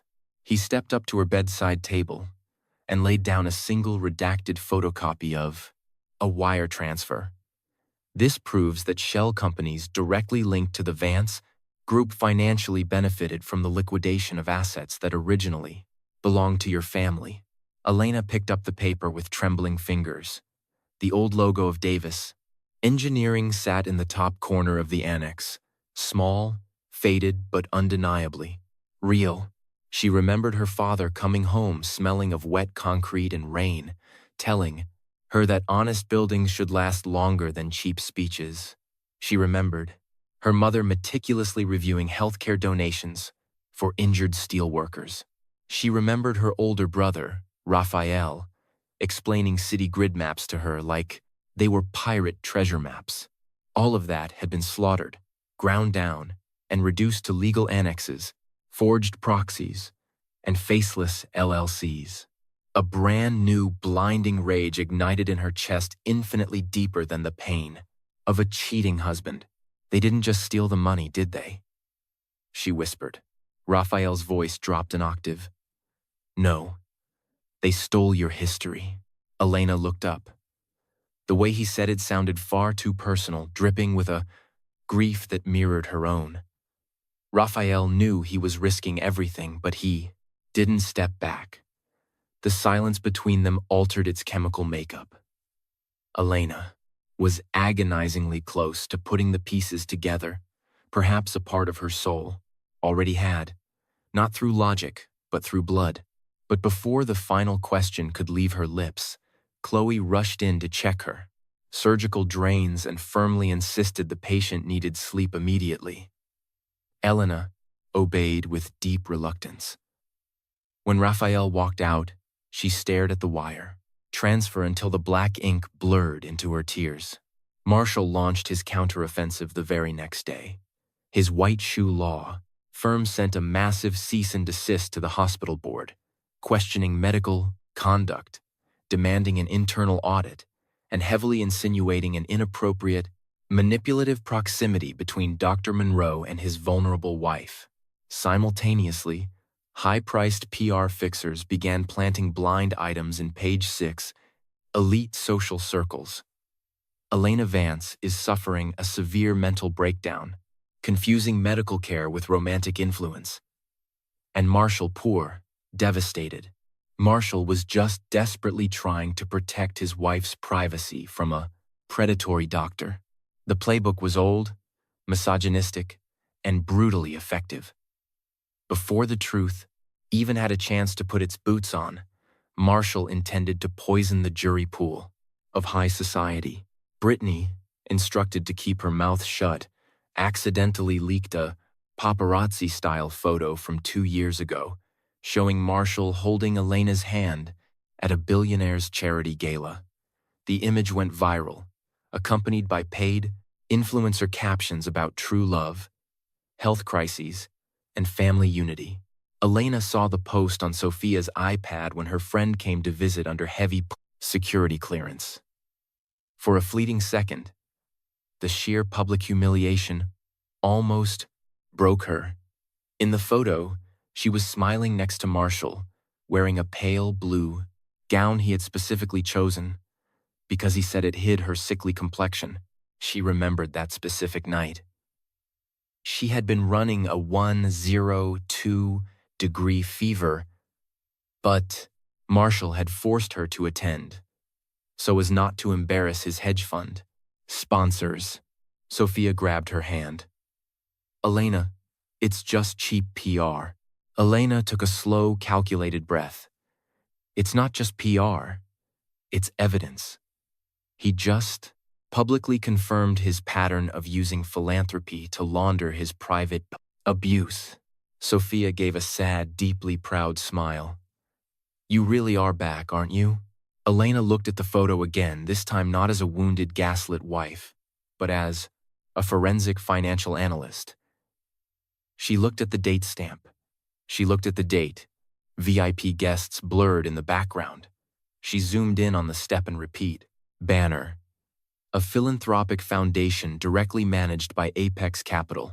She spotted a man in a gray suit, talking to Lucille near the grand staircase. She recognized his face from one of Marina's deep dive dossiers. Give me the tablet, Elena ordered. She pinched and zoomed in on the man's face. That man was in my house for 3 private meetings. At 2 a.m., Sophia leaned over. Then let's ID him. Elena felt her body screaming in pain, but her mind was incandescent. For the blank incandescent. First time, Marshall had tried to stab her in the dark and accidentally handed her a flashlight. Raphael read Elena's cross-referenced analysis with absolute awe. From her hospital bed, still hooked to an IV, she had linked the gala photo to 2 offshore contracts, a massive philanthropic tax write-off, and the transfer of the Davis assets. She did it in under an hour. Marina read the legal pad and let out a low whistle. This is FBI-level forensic accounting. Elena blushed, entirely unaccustomed to intellectual validation. I just looked at the picture. A lot of people look, Raphael replied softly. Very few people actually see. The phrase hovered in the room not as empty flattery, but as the total restoration of her identity. Elena looked down at her lap to hide the sudden rush of emotion. That same night, Marshall had a violent clash with Brittany. She demanded to. I know why she was being shoved into the shadows while he posed as the grieving, faithful husband for the cameras. Cornered and exhausted, Marshall lashed out with pure cruelty. You exist because I allow you to exist. Do not confuse a Cartier bracelet with actual power. Brittany froze. That single sentence shattered the delusion she had been, desperately selling herself. Marshall hadn't chosen her out of love, just as he hadn't chosen Elena out of love. He chose utility.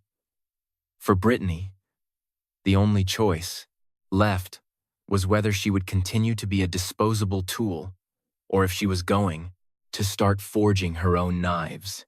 When she got back to her Tribeca loft, she plugged a hard drive into her laptop and began exporting every encrypted text, voicemail, and wire receipt. Lucille, meanwhile, paid a discreet visit to an elderly man in a luxury assisted living facility in Connecticut. His name was Albert Norton, the former, deeply trusted chief accountant for Davis Engineering, before he mysteriously accepted a highly lucrative consulting gig with the Vance Group. He was wheelchair-bound and tethered to an oxygen tank, but his eyes still carried the Proson's heavy rot of ancient guilt. Lucille sat next to him without an ounce of warmth. The Davis name is circulating again, she stated. Albert closed his eyes. I always knew the ghosts would come back. She leaned in, her perfume clashing with the sterile air.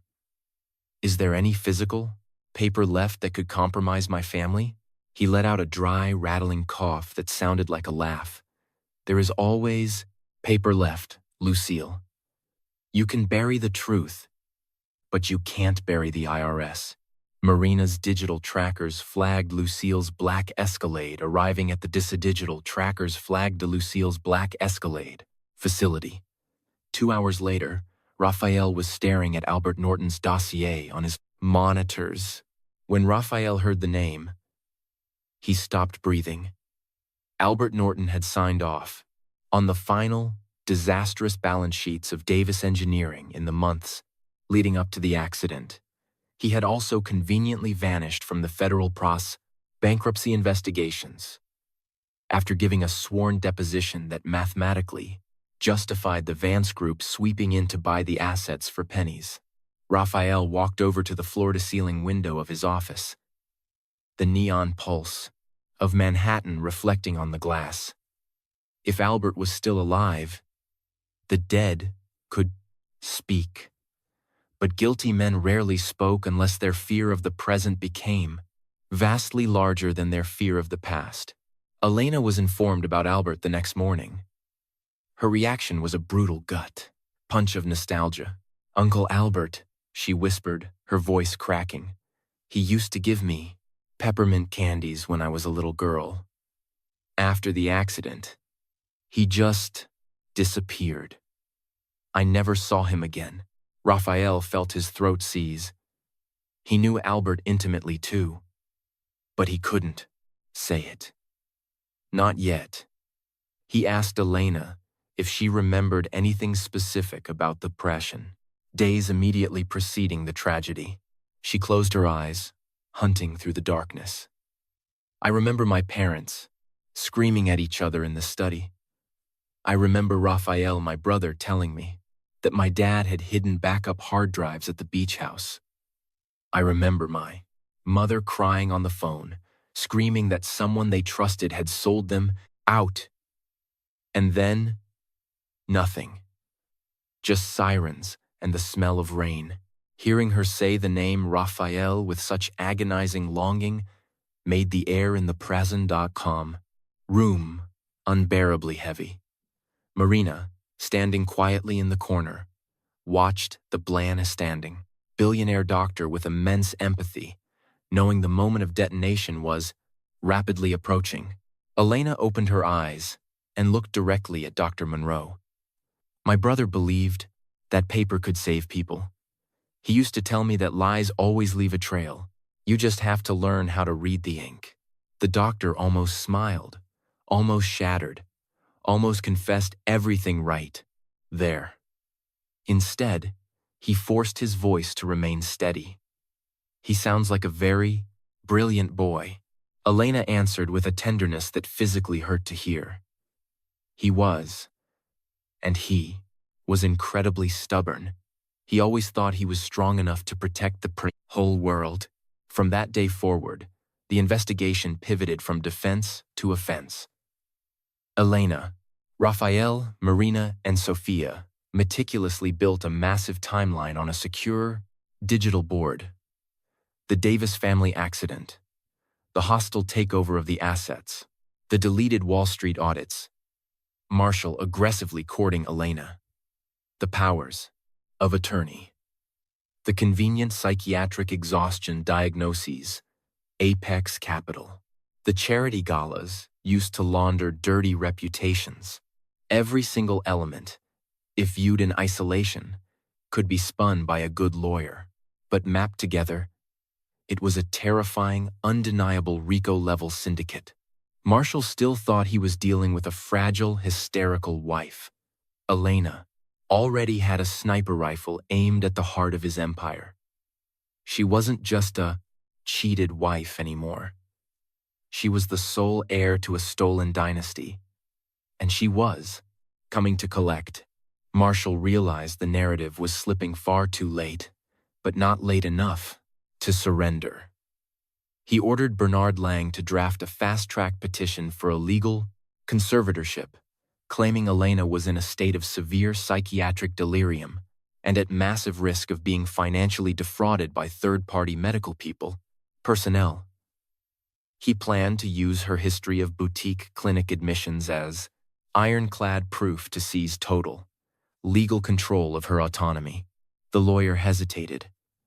Marshall, petitioning for a conservatorship while she is physically recovering in a hospital, is going to look incredibly vindictive to a Blentz judge. Marshall slammed both hands on his mahogany desk. I don't care. Spin it so it looks like desperate, loving concern. Aggression in a Brioni suit just looks like prudence to overworked judges. Bernard swallowed hard. He understood that they were crossing a legal and moral Rubicon that could never be uncrossed. Raphael received the leak about the conservatorship from a contact in the Send, Manhattan family courts, before the ink was even dry on the filing. Marshall was trying to legally execute Elena's autonomy before she could open her mouth. The sheer sociopathy of the strategy didn't shock him, but the ticking clock did. He walked into the VIP suite and found Elena going through spreadsheets with Marina. He delivered the news flatly. Elena listened in absolute silence. Her skin was still translucent, her physical movements restricted by stitches, but the look in her eyes had been stripped of any remaining hesitation or fear. He wants to have me declared legally incompetent, she said. Marina nodded grimly. We can counterfile immediately. We have independent psychiatric evaluations proving you are hyper-lucid, witnesses to his manipulation, and an established pattern of medical gaslighting. Elena looked up at Raphael. And we counterfile with my own voice?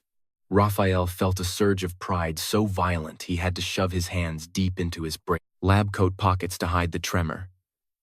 Yes, he said, his voice ringing with absolute certainty. If you are ready to use it. Elena took a deep, steadying breath. Am I ready? I spent 6 years screaming on the inside while everyone told me I was crazy. Now, I am going to speak very quietly, and I am going to bury him under his own paperwork. Sophia, sitting at the foot of the bed, wiped away a tear and grinned. God, there you are. Welcome back, Elle. Elena squeezed her hand. Maybe I'm still me.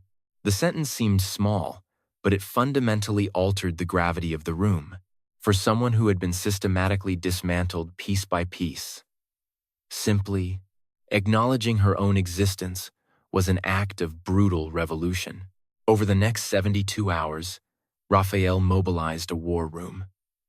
He flew in 3 independent board-certified psychiatrists with impeccable Ivy League credentials to evaluate Elena. Chloe meticulously documented her flawless cognitive function and the absolute coherence of her memories. Sophia successfully retrieved the decrypted partial copy of the Apex Capital Risk report from an old hard drive. Marina pulled the hospital's security footage, providing time-stamped video of Marshall abandoning his bleeding wife to take a phone call, alongside the logs of his ignored emergency pages. Every piece of evidence was a sledgehammer to the glass walls Marshall had built. Around her, Elena reviewed every legal brief, constantly reining in the lawyers. Keep the base pate adjectives out of it, she ordered. I don't want to sound like a vengeful ex-wife. I want to sound like a federal prosecutor. While her mind sharpened into a weapon, her emotional stamina still wildly fluctuated. There were nights when she woke up drenched in cold sweat, utterly convinced Marshall had broken into the hospital to drug her. There were mornings when she openly wept, deeply ashamed that she had ever believed he loved her. Raphael, whenever he could, sat with her. He never offered cheap paternalistic comfort. Survivors often confuse trauma bonding with consent, he told her, quietly. Don't judge the woman you had to be to survive his house. She repeated that phrase in the dark. The old Elena hadn't been stupid. She had been systematically isolated, endlessly exhausted, and surrounded by predators who disguised isolation as romance and surveillance as care. Understanding the SET.O mechanics of her abuse didn't erase the agony, but it finally stopped it from turning into self-hatred. The first massive crack in the Vance armor came from Brittany, though no one saw it coming. She sent a completely anonymous encrypted file to Elena's legal team. It contained audio recordings of Marshall. In one, the clinking of expensive Scotch glasses could be heard in the background as Marshall slurred. I need to keep her heavily sedated and compliant until the Davis asset transfers clear probate. In another, he laughed while assuring someone that his concierge doctors would sign any psych evaluation he drafted as long as the bonus check cleared. Elena listened to the audios exactly once. Then she calmly asked Raphael to close the laptop. Her face didn't crumble. Instead, it settled into a prescient, terrifying, statuesque serenity. He didn't just cheat on me with another woman, she said, her voice hollow. He managed my existence like I was a distressed corporate asset. Marina immediately initiated a chain of custody for the digital files. Raphael watched Elena, entirely braced to catch her if she emotionally collapsed. But she didn't fall. She had pushed past the event horizon of devastation and entered the cold vacuum of absolute resolve. Who sent the files? Elena asked. We don't know yet. It was routed through a VPN, Marina replied. Elena stared out the window. It was Brittany. Raphael raised an eyebrow. What makes you so sure? Because she cannot stomach the realization that she is just as irrelevant to him as I was. Vain, ambitious people can tolerate being guilty, but they will burn the world down before they accept being irrelevant. Marina smirked. Dead-on profiling. Elena closed her eyes. Unfortunately, I am intimately acquainted with his methodology. By the end of the week, Marshall was served with a massive lethal injunction drafted by Elena's newly formed legal strike team. The document was completely devoid of emotion. It was a sober, highly technical, and utterly devastating nuclear strike. It demanded the immediate preservation of all corporate records, instituted a hard freeze on any asset alienation linked to the Apex holdings, and formally revoked every single power of attorney Elena had ever signed, citing severe vices of consent and documented medical coercion. Marshall read the first page in his office and hurled a crystal whiskey decanter at the wall, shattering it. Lucille, sitting calmly on the leather sofa, didn't even flinch. I warned you, he was hyperventilating. Who the hell is bankrolling this? Who is organizing this for her? Lucille looked at him with pity. The woman you left alive, Marshall. The truth of that sentence hit him harder than a federal indictment. Elena was no longer a prop in his play. Worse, she no longer needed anyone to scream on her behalf. He desperately called Brittany, but his number was blocked. He called Bernard Lang, screaming for a more aggressive countersuit.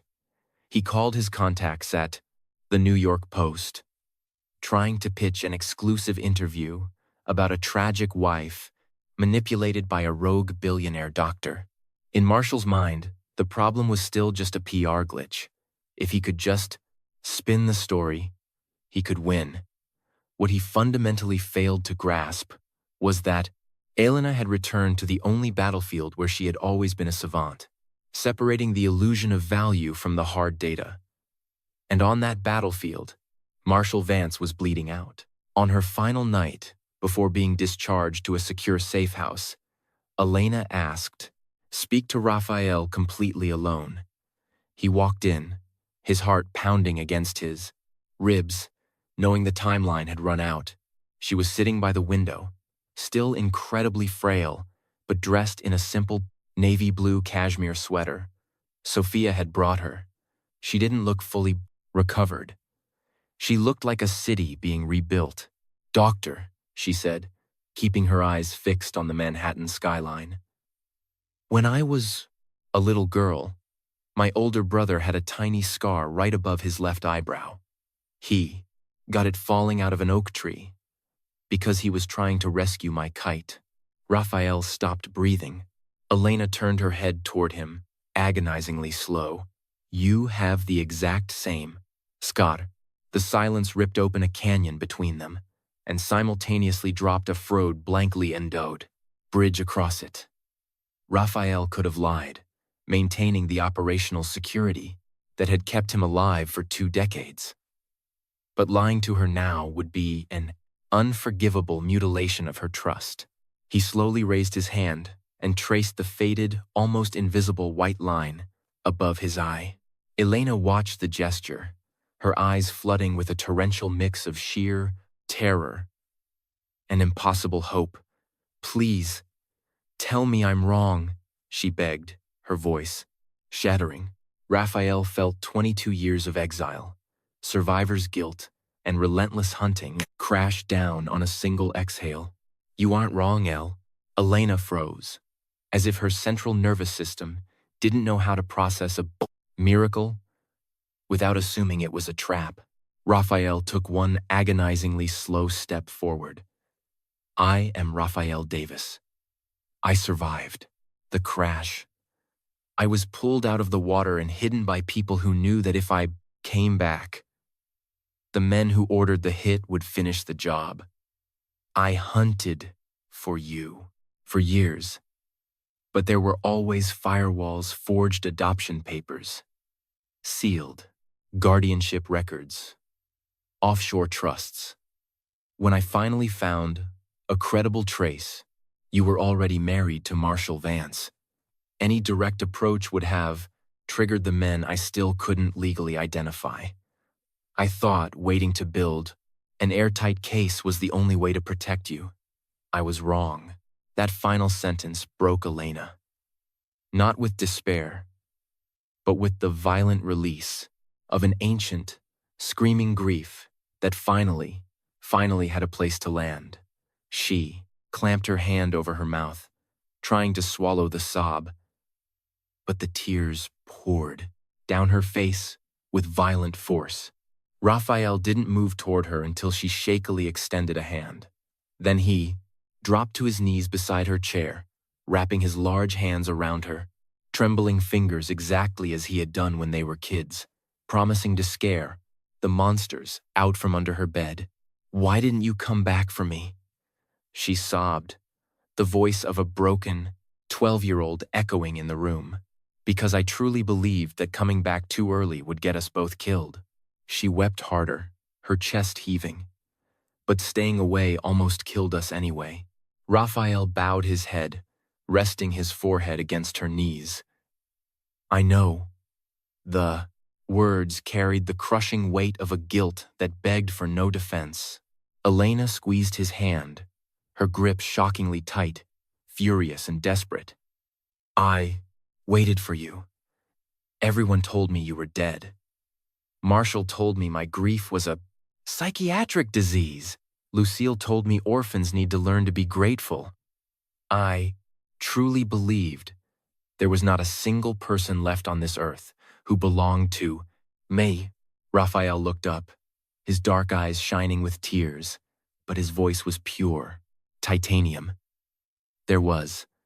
I failed to arrive in time, but I swear to God, I will never, ever leave again."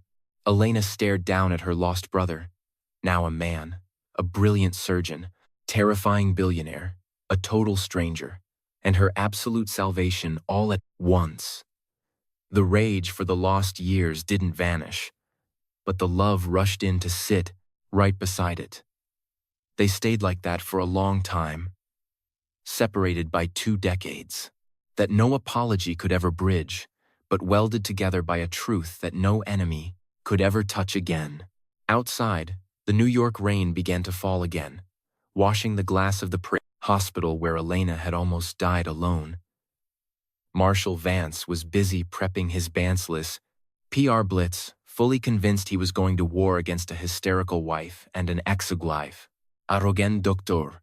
He had no idea he was about to face the fully resurrected Elena Davis, armed with her lethal intellect, her restored memory, and her billionaire brother standing right by her side. The war was entering its final phase, and the very first lie to burn to the ground would be the lie that she was alone. The blind item dropped right before the opening bell of the New York Stock Exchange. It was meticulously planted in the elite gossip columns and amplified by Twitter accounts that fed off high society carnage. Billionaire CEO Marshall Vance is reportedly navigating a tragic domestic crisis, the text read. Sources claim his heavily medicated, emotionally unstable wife is currently being isolated and manipulated by a rogue medical professional with deep pockets aiming to extort the Vance estate.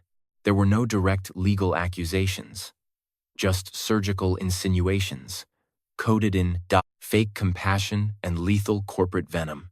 Elena read the piece on Sophia's iPad, without a single muscle twitching in her face.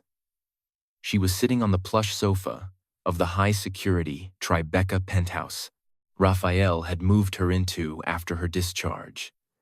The apartment was on the 60th floor, light years away from the Vance townhouse, filled with massive windows, minimalist, sterile furniture. Her pill organizers were on the table, and a dull ache still radiated from her surgical staples every time she breathed too deeply. And yet, for the first time in 6 years, absolutely nothing in her physical environment belonged to Marshall Vance. There were no staged wedding photos, policing the walls, no voice echoing down the hall demanding she smile for the ratings, cameras. He used the word unstable 4 times, Elena noted, scrolling down with a right detached finger. He wants the board of directors to digest that word before we file the hard evidence. Sophia crossed her arms. Disgusted. It's repulsive. Elena looked up. It's highly efficient. We cannot respond with emotional outrage. We have to respond with catastrophic consequences. First, we establish medical autonomy. Then, the ER abandonment. Then, the financial fraud. And, finally, the Davis engineering link. Raphael, leaning against the floor-to-ceiling window, listened to her strategic breakdown in absolute silence. The sister he had found, weeping, in an ICU bed, was now mapping out a corporate slaughter, like a general inspecting a battlefield. Raphael was still getting used to hearing her call him brother in a low voice. When they were alone, the revelation hadn't magically erased the trauma of the revelation. Lost years. There were moments she looked at him with pure, adoring relief, and moments she looked at him with raw, unhealed resentment. He accepted both completely. He demanded no unearned forgiveness. The only reparation he could offer was absolute protection and total transparency. Because of this, when she took command of her own defense, he acted only as her armory, never her commander. Marina walked into the living room, holding a classified folder. Marshall has scheduled a live press conference for 2 p.m. tomorrow at the Vance Foundation headquarters. Officially, he's announcing a new corporate social responsibility initiative. Unofficially, his PR team has backgrounded every major network that he will be making a heartbreaking personal statement regarding your medical crisis. Elena let out a short, hollow laugh. Corporate social responsibility. He really chose the grandest stage he could find, and he intends to have Brittany Ames standing beside him as a senior consultant for the new project, Marina added. Sophia cursed under her breath. Elena closed her eyes for a second, not out of weakness, but to quarantine the sting of betrayal before it could infect her logic. Having Brittany on stage was a highly calculated provocation. Marshall wanted Elena to react like a screaming, jealous housewife, not a forensic auditor. If she made it about the affair, his narrative won. Elena opened her eyes. It is perfect that she's going to be there. People who believe they are untouchable always get sloppy on live television. Marina noted the lethal calm in her voice. We have the encrypted audio files she sent, but we still don't know if she will publicly authenticate them. Raphael looked at his sister. We don't need to force her hand tomorrow. Elena agreed.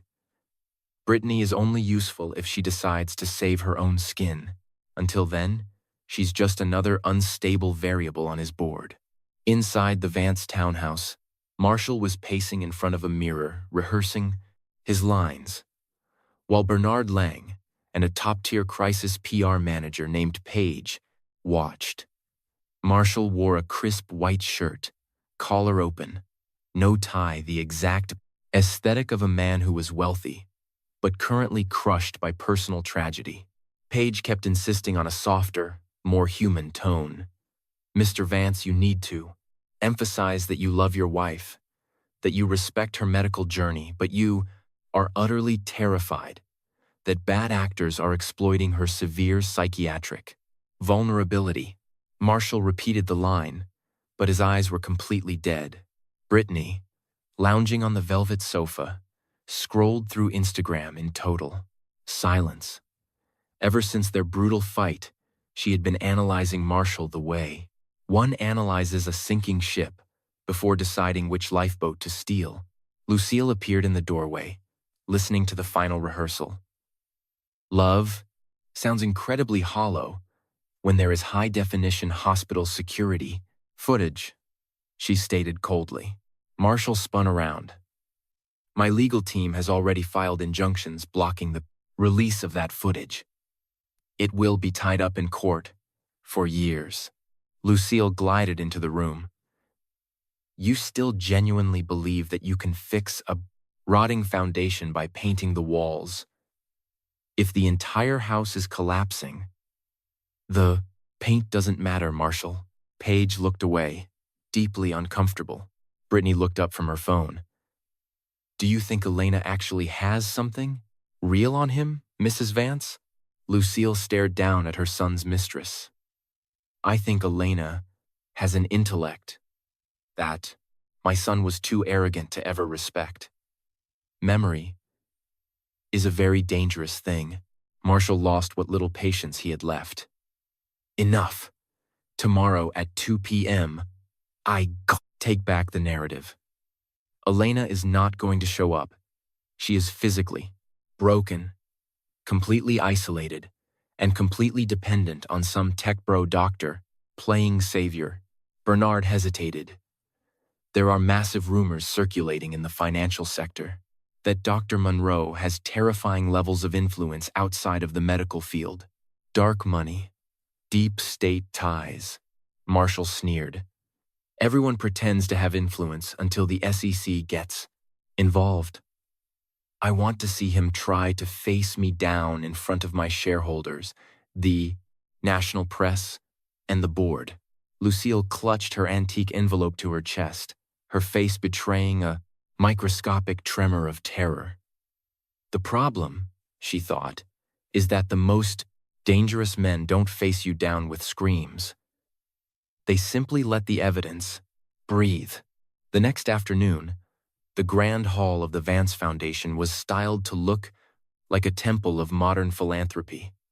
Subtle floral arrangements, massive screens displaying clean water initiatives, perfectly aligned glass water, bottles, and studio lighting designed to soften harsh angles.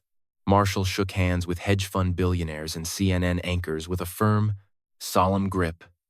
Brittany stood dutifully at his side, wearing a demure, pale blue, designer dress, radiating the aesthetic of a highly capable, supportive executive.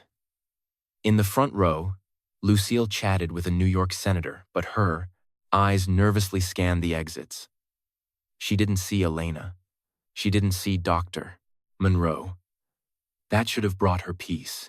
Instead, the absence felt like the eerie drop in barometric pressure right before a Category 5 hurricane. Marshall took the podium and began his speech, weaving corporate jargon with heavy emotional sighs about care, family, and social duty. Exactly 1 block away, Elena watched the live feed on a massive screen in a rented secure boardroom, surrounded by Raphael, Marina, Sophia, and a phalanx of terrifyingly expensive litigators. She had chosen not to interrupt the beginning. She wanted to let Marshall build his tower of lies as high as possible so that the fall would be terminal. On the screen, Marshall placed a hand over his heart and spoke of the agonizing pain of watching his wife suffer a severe medical and emotional collapse. Sophia ground her teeth. Elena merely jotted down the exact timestamp on a legal pad. He had just formally linked a physical medical emergency to mental instability on a live broadcast. When the Q&A opened, the first planted question allowed Marshall to sigh like a martyr. "My wife is an incredibly sensitive woman," he told the flashing cameras.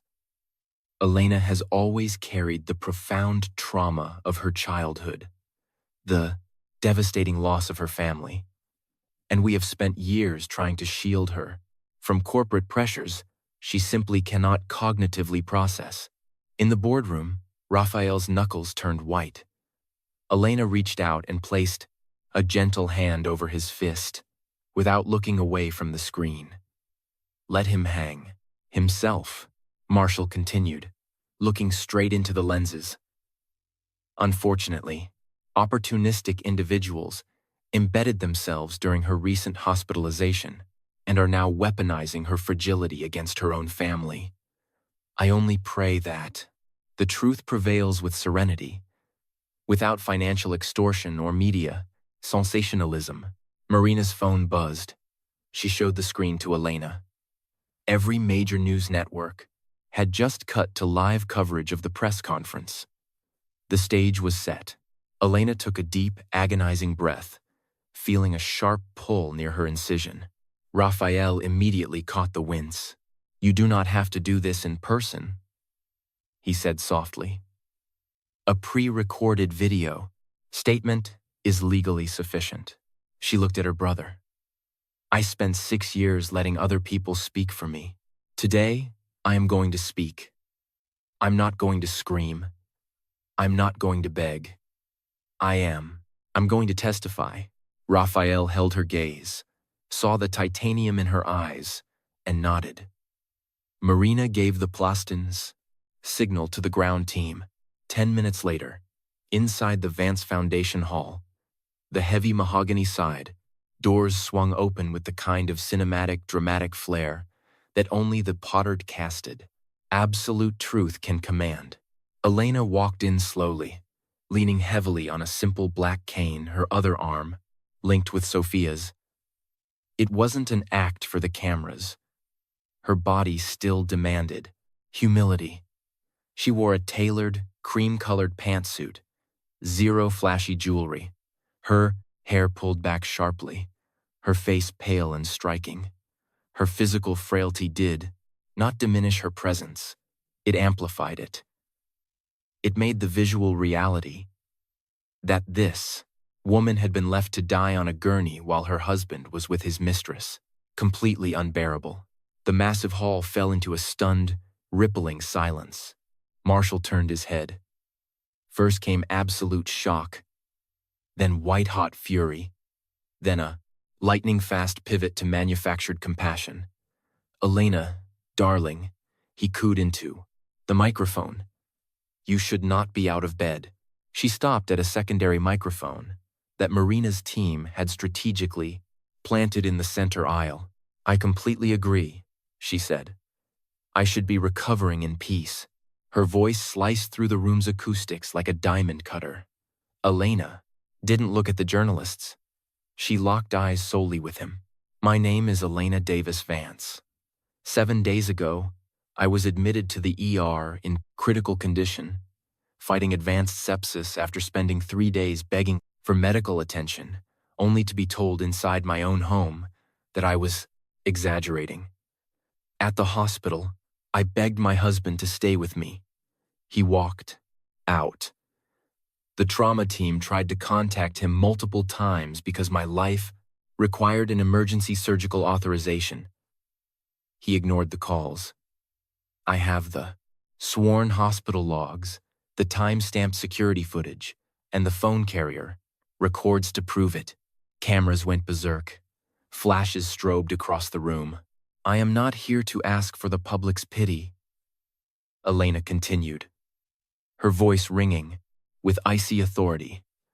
I am here to preserve the forensic facts.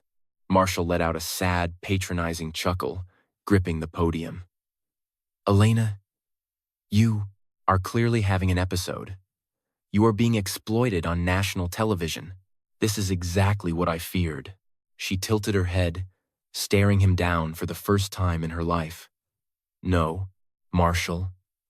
What you feared was that I would learn how to expose the documents before you could expose the lies. A shockwave of murmurs ripped through the reporters. Brittany physically lost, color in her face. Lucille squeezed her eyes shut, realizing the dam had broken. Elena didn't miss a beat. I also possess forensic proof that my public image of instability was meticulously engineered over a span of 6 years through highly convenient, paid psychiatric evaluations, massive overprescription of sedatives by doctors on the Vance payroll, and a campaign of domestic gaslighting that completely contradicts the evaluations of 3 independent, board-certified psychiatrists who examined me yesterday. Bernard Lang practically sprinted up to the podium, urgently whispering for Marshall to cut the mic and end the press conference. Marshall shoved him away. His malignant narcissism would not allow him to flee a room full of cameras. This is utterly absurd, Marshall yelled into the mic. My wife is being drugged and brainwashed by a rogue tech billionaire doctor with highly obscure financial motives. Elena didn't raise her voice to match his. She simply turned her head toward the pause. Main en transe, Raphael walked in. He wasn't rushing. He wasn't wearing a white lab coat. He wore a devastatingly sharp, bespoke charcoal suit. The wardrobe shift was instantly processed by the room. He wasn't arriving as a humble ER doctor. He was arriving as an apex predator. Financial reporters in the crowd instantly recognized his face from Forbes, covers, and global medtech summits. Marshall pointed a shaking finger at him, fueled by aggressive, desperate relief. Right there. There is the man, Dr. Raphael Monroe, the billionaire, who thinks it's acceptable to kidnap a vulnerable woman and orchestrate a corporate coup. Raphael stopped exactly 1 foot behind Elena's right shoulder. He didn't touch her. The optics mattered. This was her execution to carry out.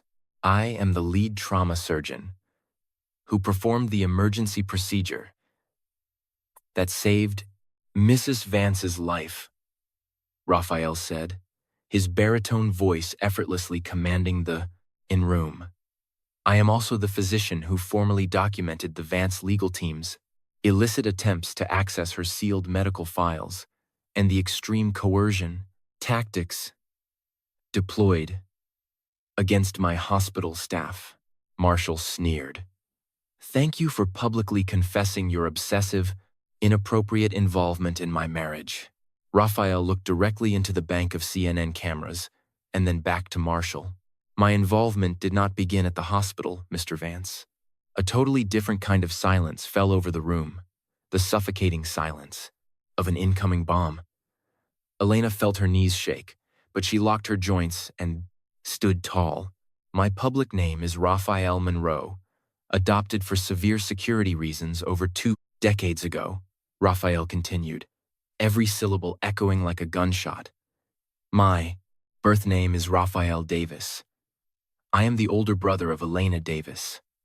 I was declared legally dead after the accident that wiped out our family. The room completely exploded. Journalists began screaming questions. Camera crews shoved forward. Marshall froze, his mouth slightly open, paralyzed. Lucille brought a trembling hand to her pearl necklace. Brittany took 2 massive steps backward, physically distancing herself from the blast radius. Raphael Davis, the vanished heir. The boy whose presumed death at sea had conveniently allowed the total liquidation of Davis Engineering's massive assets, the aggressive restructuring of their debt, and the absolute silence surrounding forged offshore transfers.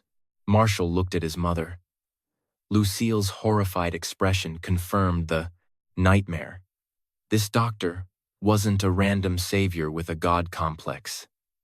He was the living, breathing ghost of the empire the Vance family had slaughtered to build their own. Raphael waited for the chaotic screaming to dip just enough to be heard. For 22 years, I have privately funded a forensic investigation into the great, highly suspicious circumstances of the accident that orphaned my sister and the porting the Pride.O and subsequent, mathematically impossible corporate appropriation of assets tied to Davis Engineering. Lucille stood up, her voice shrill and shaking. This is actionable defamation. Raphael turned to the matriarch with flawless, freezing respect. Defamation requires a false accusation, Mrs. Vance. I have already handed over the original, corporate registries, independent forensic audits, and a sworn, videotaped deposition from your former chief accountant, Albert Norton, to the United States Attorney for the Southern District of New York. You will have ample time to respond to their subpoenas. Marshall panicked, wildly grasping for control. This is an insane, psychotic conspiracy theory to steal my company. Elena leaned into her microphone, speaking before Raphael could. Your company does not interest me, Marshall.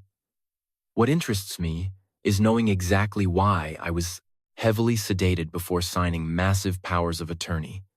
Why equity that belonged to my dead father ended up in Cayman shell companies managed by the Road Vance Group, and why you frantically filed a motion to have me declared legally incompetent the exact second I started remembering the truth. The entire press corps leaned toward her.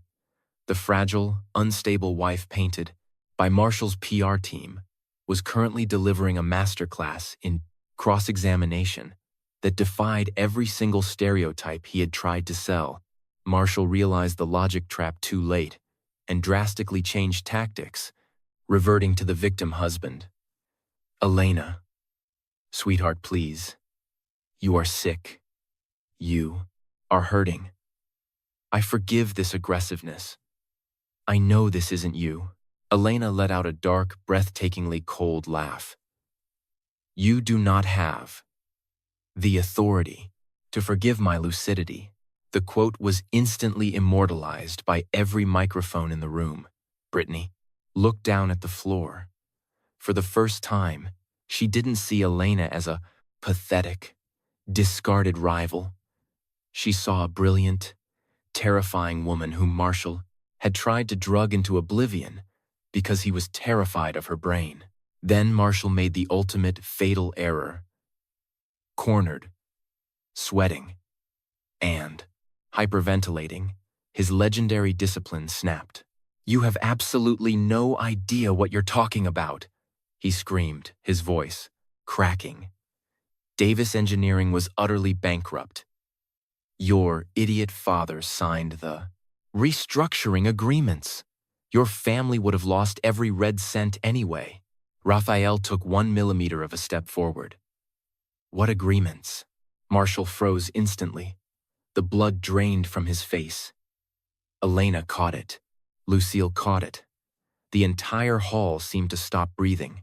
Raphael repeated the question, his voice dropping to a lethal whisper. What? Agreements, Marshal?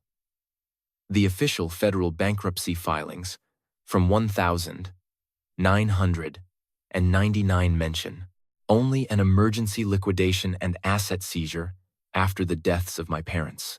How do you have specific knowledge of agreements signed prior to the crash? Marshall stammered, his eyes darting frantically.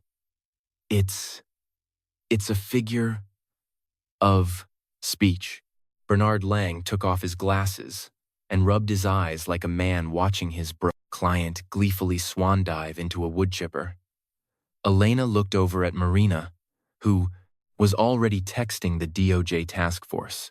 Raphael didn't let him breathe. Agreements signed prior to the accident were never, ever entered into the public record. We have forensic proof. They were forged and backdated after the funerals. Your spontaneous comment on live television implies intimate, prior knowledge of a federal fraud. Marshall bared his teeth like a cornered rat. You can't prove a damn thing in court. It wasn't a denial. It was an arrogant challenge. And arrogant challenges, screamed into live CNN microphones, had a terrible habit of outliving their authors. It was in that exact second that Brittany Ames made her move, perhaps out of sheer, venomous revenge, perhaps out of terror of federal prison, or perhaps because she finally realized Marshall was going to throw her under the bus the placence placed exact same way he had thrown Elena. She marched past Marshall, entirely ignoring his desperate attempt to grab her wrist, and stepped up to his abandoned podium microphone. I have the audio files, Brittany announced. The room whipped around. Marshall looked like he was going to vomit. Brittany's hands were shaking, but her voice was loud. I have encrypted text messages where Marshall explicitly discusses keeping Elena heavily medicated until the Davis asset transfers cleared probate. I have recorded conversations about his strategy to leak stories claiming she was clinically insane. I handed the unedited hard drives over to my federal defense attorney at 8 a.m. this morning. I am not an innocent victim. I stayed by his side because I wanted his lifestyle, but I am absolutely not going to federal prison to take the fall for a massive financial crime that started when I was in middle school. Total, unmitigated chaos erupted. Reporters shouted over each other. Camera crews rushed the stage. Private security scrambled to form a human wall. Marshall lunged at Brittany, but backed off the second a dozen camera flashes hit him. Raphael instinctively stepped in front of Elena, shielding her from the crushing surge of bodies, but keeping her visible. Lucille glided up to her son, leaned into his ear, and hissed with demonic fury. Shut your mouth and walk out that door right now. But Marshall seemed physically incapable of moving. His manic eyes darted between Elena, Raphael, and Brittany. Three distinct people he had arrogantly believed he could totally dominate in different ways. The broken wife, the random doctor, the disposable mistress. All three had just slit his throat on live television. Elena felt the adrenaline crash, and the physical toll of the room crashed down on her surgical wounds. A sharp gasp escaped her lips, and Sophia caught her arm. We need to get you out of here, Sophia whispered. Elena wanted to stay and watch the empire burn to the ground, but Raphael looked at her with a silent, desperate plea that wasn't about control. It was about raw terror for her health. She nodded. Before turning away, she pulled the microphone close one last time. Every single document mentioned today is currently in the possession of the U.S. Attorney's Office. I am not looking to litigate my trauma in the media. I am looking for federal indictments.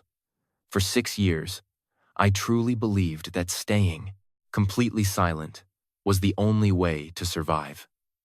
Today, I understand that our silence is the exact fuel that feeds the monsters who destroy us. I will never, ever be silent again.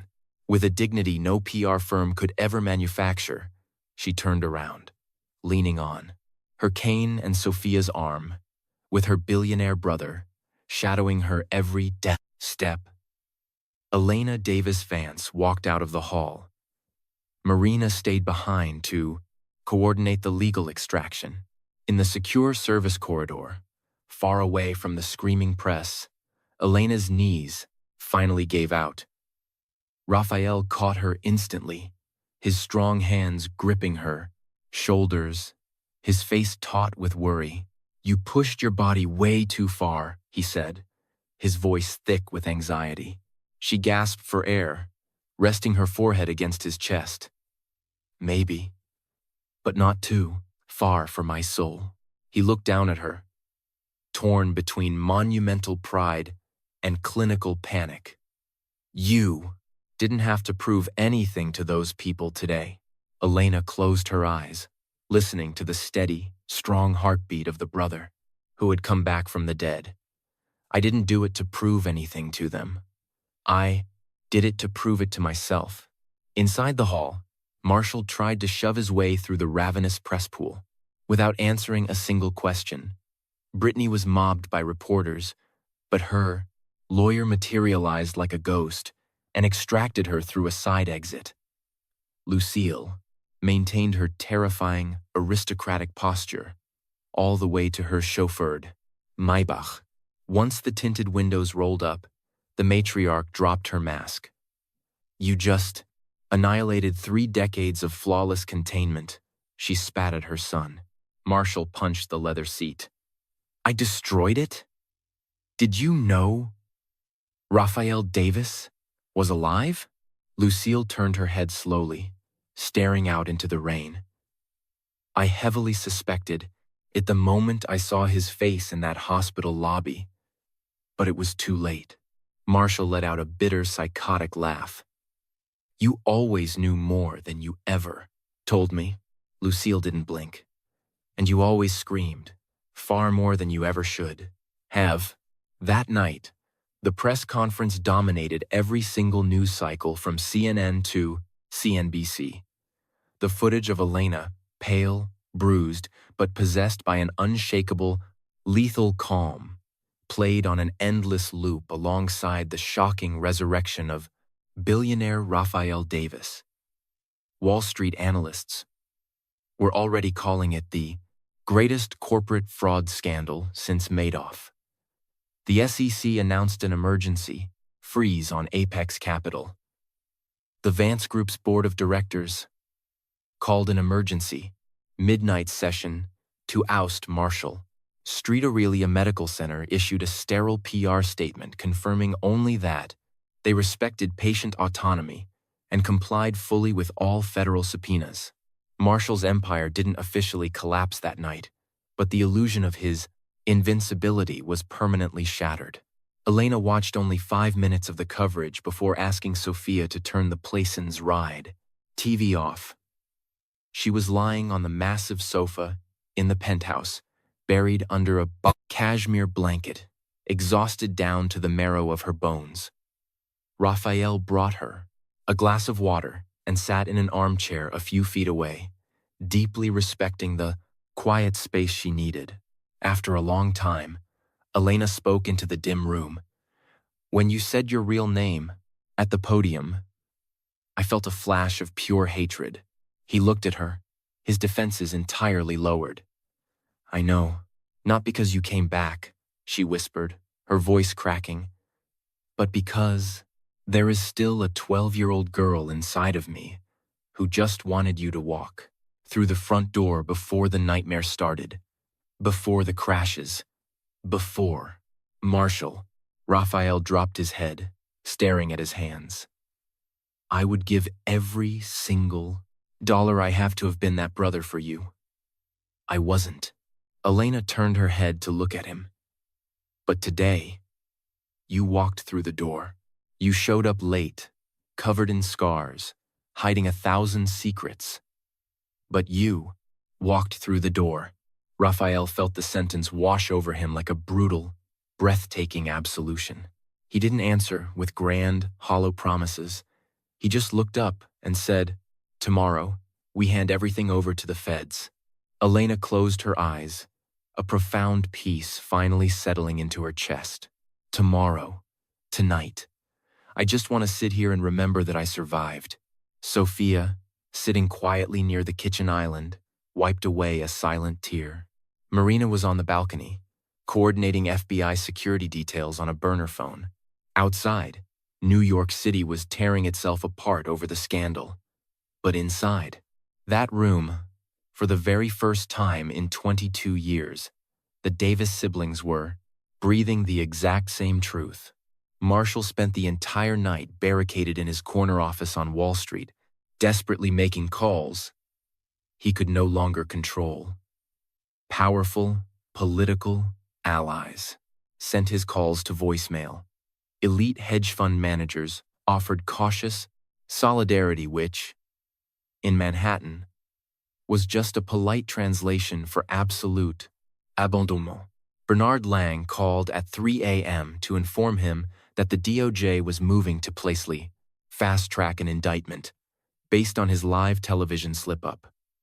Marshall fired him over the phone, regretted it 10 minutes later, but his ego refused to let him call back and apologize. Brittany had completely vanished into federal witness protection prep. Lucille had emptied the townhouse safe and ordered her driver to take her to an undisclosed estate in the Hamptons.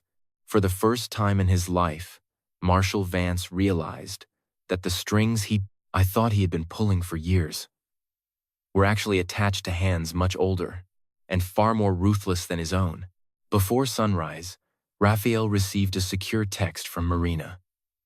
Albert Norton had formally signed a proffer agreement with the U.S. Attorney's Office after seeing Raphael on television. The old accountant had kept original, unredacted hard copies of the Davis engineering ledgers in a safety deposit box, terrified that Lucille would eventually have him killed. The documents proved massive wire, fraud, bribery, and the intentional sabotage of the Davis family's assets prior to the fatal crash. Raphael read the text twice. He walked over to the glass wall of the penthouse. The Manhattan skyline was bleeding from slate gray into brilliant, violent gold. The public press conference had kicked down the front door. What lay behind it were the darkest, bloodiest vaults of the Vance dynasty. Marshall was hemorrhaging power, but Lucille still held the ancient secrets. And Lucille's secrets were the ones that killed people. Elena appeared in the hallway, leaning heavily against the doorframe. It's supposed to be asleep. Raphael slipped his phone into his pocket. "You should be in bed." She gave him a weak, genuinely amused smile. Apparently, Davis siblings are genetically incapable of following doctors' orders. For a fleeting second, the ghost of their childhood rippled between them, a flash of pure, uncomplicated light. Then, Elena's face turned serious. "Is it over?" Raphael answered with the brutal honesty she had earned. "No, but they don't get to choose the battlefield anymore." Elena looked out at the waking city. "Then we are going to choose a much better one than they did." Her voice was still soft, her body still broken, but radiating from her core was an authority that Marshall Vance had never possessed.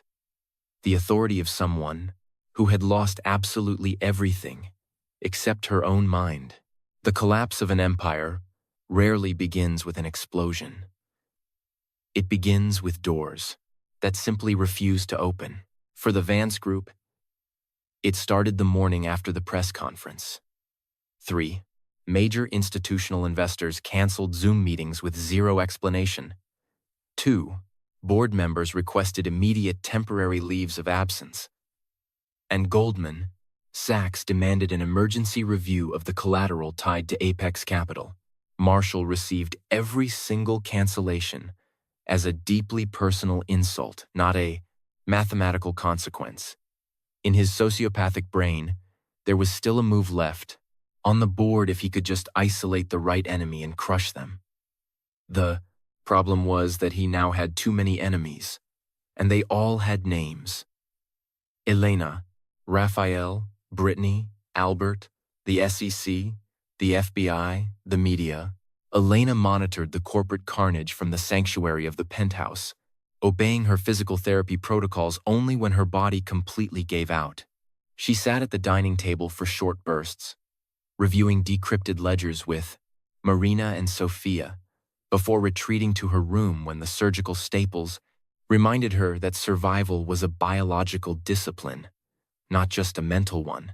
Raphael constantly pushed her to rest, but he was learning how to do it without sounding like a warden. The intimacy between the siblings was slowly returning through microscopic gestures. A cup of coffee left on her nightstand, with no sugar, because he vaguely remembered her childhood aversion to sweets. A heavy blanket draped over her shoulders while she read. A quiet question from her about the life he had lived while the world thought he was rotting at the bottom of the ocean. Raphael gave her the answers in jagged, painful pieces. He told her about the class guard, undocumented fisherman who had pulled him from the wreckage, about the paranoid foster couple in rural Pennsylvania who hid him, terrified that the men who sabotaged the plane would come to finish the job. He told her about forging a new identity, putting himself through an Ivy League med school under the Monroe pseudonym, driven by a violent obsession with the fragility of the human body. He explained how his early patents in robotic surgery exploded into a billion-dollar tech fortune, not because he cared about yachts, but because he realized early on that in America, money could buy silence, or it could buy a megaphone, depending on whose hand held the checkbook. Elena listened without ever interrupting. Sometimes the grief flared up in the 12 way she refused to make eye contact. Other times, the profound love won out. And she would reach out and touch the faded scar above his eyebrow, as if needing physical proof that the little boy she loved still breathed beneath the armor of the billionaire surgeon. Neither of them pretended that a reunion magically cured 2 decades of PTSD. Blood love had survived, but it had to learn how to walk again between 2 adults who were essentially strangers. Raphael accepted the friction with the friction, exact same hyper-patience he applied to neurosurgery. Living tissue could not be stretched too fast without tearing.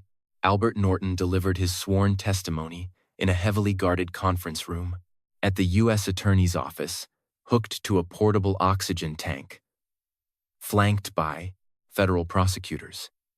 He was skeletal, his voice a wet rasp, but the shadow of the grave gave him a terrifyingly bitter lucidity. He confirmed on tape that in the months prior to the Davis family accident, the Vance Group had exerted massive, illegal pressure to fabricate debts, accelerate loan defaults, and forcibly transfer strategic patents to offshore shell companies. He stated under oath that Lucille Vance had personally orchestrated the hostile boardroom maneuvers, while a young Marshall had listened at the door, learning the family trade. The plane crash, Albert wheezed, had not been actively planned by the entire board, but it was so mathematically convenient that no one with any power dared ask questions after the funerals. Raphael watched the live feed of the deposition with a face carved from granite. Elena, under strict medical orders not to travel, watched via a heavily encrypted stream in the penthouse. When Albert mentioned her father violently refusing Lucille's final buyout offer, Elena squeezed her eyes shut. She vividly remembered the screaming match behind the oak doors. her father yelling that he would never sell the soul of his company to vultures. A teenage Raphael, promising to hide the backup hard, drives at the Montauk beach house. Her mother, weeping into a phone because an executive they trusted had handed over their internal codes. And then, nothing. Just sirens. Marina paused the encrypted stream. Do you want to stop? Elena took a jagged breath. No. For 22 years, I only had the nightmares. Now I have the context. Hit play. The resilience in that sentence physically hurt everyone in the room. Albert's surrendered documents were the holy grail. They contained backdated contracts, offshore wire receipts to corporate fixers, and falsified proxy signatures that explicitly linked Apex Capital's founding seed money directly to the stolen Davis engineering patents. It wasn't a circumstantial puzzle. It was an airtight RICO-level paper trail capable of sustaining criminal, civil, and SEC indictments for a decade. Raphael wanted the legal machine to grind them into dust without any shortcuts. He didn't want theatrical, mafia-style revenge. He wanted something infinitely more lethal to people like the Vances, a boring, suffocating, inescapable federal prosecution. Marshall, realizing the legal quicksand was up to his neck, desperately tried to pivot back to the emotional narrative. He recorded a highly produced video in his townhouse library, his eyes visibly bloodshot, claiming he was the victim of a cruel, elaborate extortion plot coordinated by bitter, jealous individuals. He talked about his sacred wedding vows, the nights he spent caring for Elena, and painted her as a deeply traumatized woman whose fragile mind had finally snapped under the weight of old grief. The video actually gained traction for a few hours among Wall Street apologists, who preferred simple domestic tragedies over complex corporate fraud. But less than 4 hours later, Marina legally released the raw, unedited audio of Marshall's 911 dispatch logs from the night of the sepsis, followed by the hospital's time-stamped call records showing him ignoring the trauma surgeon's pages while his phone pinged off a cell tower at Teterboro Airport. The court of public opinion violently inverted. What could have been spun as a messy divorce instantly mutated into a horrifying moral question. What kind of sociopath abandons his bleeding wife to board a private jet with his mistress and then uses her near-death experience as a PR shield? Marshall smashed his iPad into the marble fireplace when he saw the CNN chyons.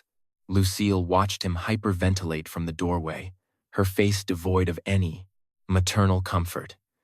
You completely forfeited the right to play the grieving, dedicated husband the exact second you ordered your driver to go to the airport. Marshall spun on her, feral.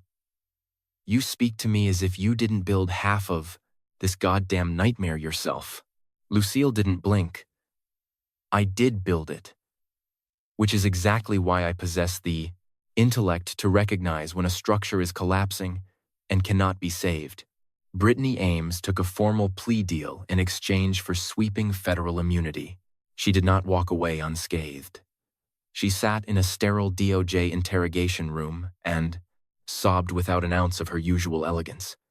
She confessed that she had actively helped Marshall curate his fake public image, that she had attended charity galas fully aware Elena was being drugged and humiliated, and that she had kept her mouth shut because she wanted the penthouse.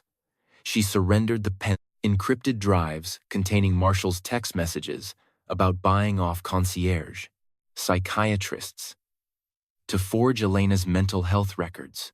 I didn't actually love him. Brittany wept to the federal prosecutors. I just wanted her spot. And then I figured out that her spot was actually a torture chamber. The quote didn't make her a hero, but it handed the FBI a golden sledgehammer.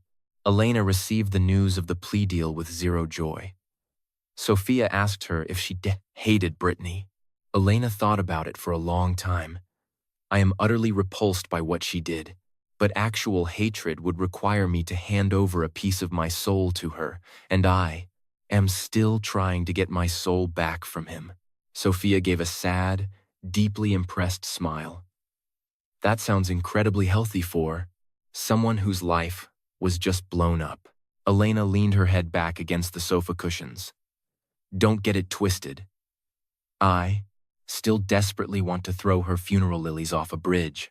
Both women burst out laughing, and the sound came out jagged, painful, and profoundly necessary. It was Elena's very first real laugh since the surgery. Small, but entirely hers. Lucille Vance attempted to negotiate a backdoor settlement before the DOJ unsealed the indictments. She dispatched a legendary Washington fixer to Raphael with a highly confidential term sheet.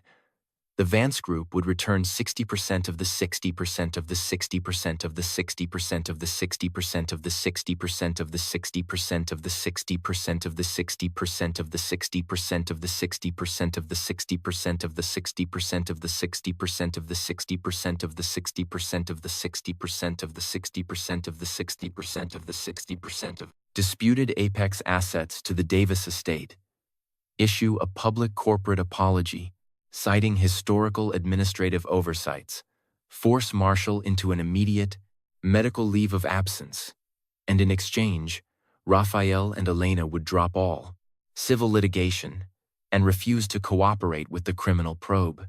Raphael read the term sheet once, didn't show a flicker of emotion, and handed the leather folder to Elena. "You have the final say," he told her. She read every single clause, with the lethal, clinical precision of the Wall Street auditor she used to be. The proposal wasn't an apology. It was a tourniquet. They were offering hundreds of millions of dollars to preserve the public lie that this was all just a corporate misunderstanding, not systemic abuse, forgery, and psychological torture. Elena closed the folder and slid it back across the table. Absolutely not. Raphael couldn't completely hide the massive wave of relief that washed over his face. But he asked anyway, "Are you entirely sure?" Elena locked eyes with her brother. "I spent 6 years eating crumbs of fake peace just to avoid his tantrums. The storm hit me anyway. If I am ever going to have peace again, it has to be built on top of the truth. Burn it down." Marina formally rejected the offer in writing. Lucille received the rejection letter while standing in the Vance library, directly in front of the antique books, where Elena had remembered the hidden wall safe. For a few seconds, the terrifying matriarch looked her actual, age-exhausted, frail, and entirely human. Then, the ice returned, freezing her features. "They want blood, then," she whispered to the empty room. Marshall, standing in the doorway, looked frantic. "They want to annihilate us." Lucille turned to her son with dead eyes. "No, Marshall. They just want us to stop annihilating them." The FBI and the SEC executed the synchronized no-knock warrants 3 days. Later, they hit the Vance townhouse at 5:30 a.m., destroying any illusion of discretion as news helicopters circled the Upper East Side. Marshall tried to physically block the federal agents at the front door, screaming about illegal search and seizure, political persecution, and media circuses. Lucille stood frozen at the top of the grand staircase, dressed in a somber black silk robe, looking like a deposed queen receiving executioners in her throne room. The wall safe in the library was cracked open by a DOJ forensics team. Inside, they found the Holy Grail, original offshore bearer bonds, encrypted flash drives, the unredacted 1,999 contracts, and a mountain of correspondence that the Vance family had kept out of sheer, arrogant hoarding, terrified to destroy blackmail material that might one day prove useful. The most vital discovery was inside a faded blue legal folder. It was the original complete risk analysis report Elena had authored at the firm right before her wedding, covered in her own handwritten notes, highlighting the massive shell company fraud inside Apex Capital. Attached to it was a printed email from Marshall to Bernard Lang, dated 6 years ago. It read, "It will be much cheaper and safer to keep the Davis girl close and medicated until we figure out exactly how much she actually knows about the Cayman accounts." When Marina showed Elena the digitized scan of that email, Elena felt the world drop out from beneath her feet. She hadn't been chosen in spite of her brilliance. She had been chosen because of it. She was targeted, hunted, married, and then systematically lobotomized with sedatives so her genius wouldn't send the Vance family to federal prison. This revelation wounded her in a fundamentally different way. The sexual betrayal with Brittany felt like a paper cut compared to the absolute, sociopathic manipulation of her entire reality. Marshall hadn't just loved another woman. He had approached Elena as a corporate risk management strategy. He married her as a hedge. He isolated her as a non-disclosure agreement. Elena spent the entire afternoon in absolute silence, refusing to look at any more documents. Raphael left her alone, acting only as a silent, grounding presence in the room. When the sun finally set over the Hudson River, she spoke into the dark. "I just keep asking myself if there was ever a single, solitary moment that was actually real." Raphael answered with infinite care. "Maybe the more important question is whether any real moment he gave you could ever possibly compensate for what he deliberately chose to do to you." Elena closed her eyes, letting the last illusion die. No, it wouldn't. The final confrontation took place in a shockingly mundane environment. A windowless federal mediation room in downtown Manhattan, featuring beige walls, a cheap rectangular table, a blinking digital audio recorder, and an army of aggressively expensive lawyers. Marshall's defense team had explicitly instructed him not to speak directly to Elena, but he demanded 3 minutes on the record. Surprisingly, Elena consented, not out of lingering attachment and definitely not out of curiosity. She wanted to look at him without the suffocating filter of the townhouse, the heavy sedatives, the desperate dependency, and the sheer terror. She needed to confirm, with her own 2 eyes, that the monster who had ruled her universe was actually just a pathetic, cornered man. Marshall walked into the room looking drastically thinner. He sported a carefully curated 5 o'clock shadow, either a deliberate PR choice to look tormented or actual depression. His suit was still Tom Ford, but he no longer wore it like armor. When he saw Elena sitting calmly between Raphael and Marina, his eyes flared with bitter resentment. "You always needed someone to swoop in and save you, didn't you?" he spat. Before even sitting down, Elena didn't flinch. "And you always needed to label saving whatever you couldn't beat into submission." His defense attorney held up a hand to stop him, but Elena raised hers first. "You demanded this time, Marshall. Say something that is actually worth the hourly rate of the people in this room."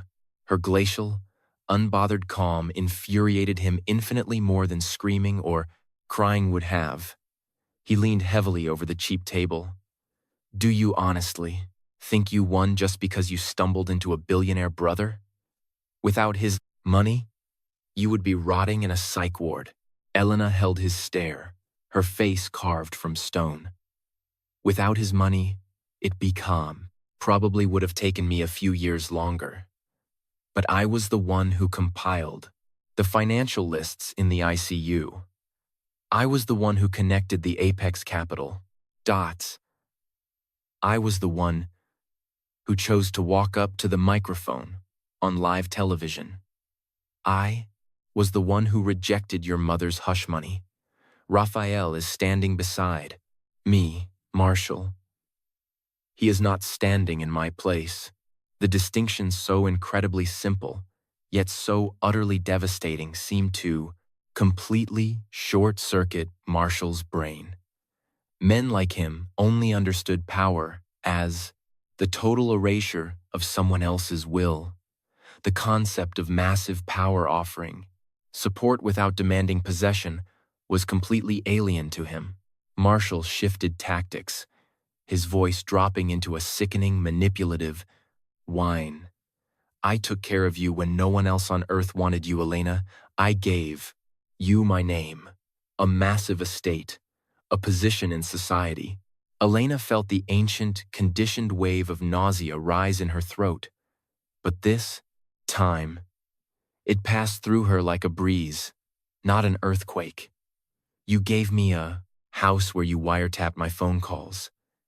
You gave me a decorative prop role at galas to launder your image. And you gave me a last name that you used to completely erase my own. Taking care of someone does not require making them disappear. He slammed his fist on the table, rattling the microphones. You were broken. You were a shattered mess. I just tried to manage the damage. Raphael's entire body tensed, ready to intervene, but Elena's voice cut through the room first like a whip. I was in mourning. You weaponized my grief and turned it into a corporate tool. The sentence finally hit the target. Not as a moment of moral remorse, but as the ultimate, inescapable exposure of his soul. Marshall looked around the room, hyper-aware of the blinking red light of the federal recorder, the horrified faces of his own lawyers, and Raphael's lethal glare. For a split second, the Plomislation saw in the Raphael's lethal glare. Mask evaporated completely. You just don't understand how the real world works, Elena, he snarled, saliva flying from his mouth. Empires fall, and others rise to take their place. Your father lost everything because he was a naive, weak idealist. Your brother survived because he was a coward who ran away. And you only survived because I fucking permitted it. The silence that slammed into the room dropped the temperature to absolute zero. Even Marshall's lead defense attorney closed his eyes and pinched the bridge of his nose, officially abandoning all hope of a viable defense. Elena took a slow, completely steady breath. Thank you, Marshall blinked, panting. For what? For reminding the federal record that your fundamental problem was never a lack of love. It was a God complex. The audio recording of that mediation, formally entered into the DOJ's discovery file, instantly incinerated any remaining effort by Marshall's PR team to paint him as a confused, overwhelmed husband. Days later, the federal hammer dropped. The DOJ widened the asset freezes. Every single one of Marshall's personal accounts tied to the Apex operations was seized by the Treasury. Lucille was subpoenaed and faced with a mountain of irrefutable paper evidence and the threat of dying in a federal penitentiary. She brutally cut a deal and abandoned her son partially to protect whatever scraps of the Vance legacy remained, but mostly to save herself. Marshall called it the ultimate betrayal. In her sworn deposition, Lucille replied that betrayal was a very small word for a family that had survived for 3 decades by making blood pacts with silence. She didn't weep with remorse, like Elena would have wanted, but she confirmed enough to lock the cell door. The legal war dragged on for agonizing months, exactly the way real wars do. There were endless appeals, delayed hearings, exhausting depositions, tabloid headlines that slowly faded. and brutal days where justice seemed to advance only in inches.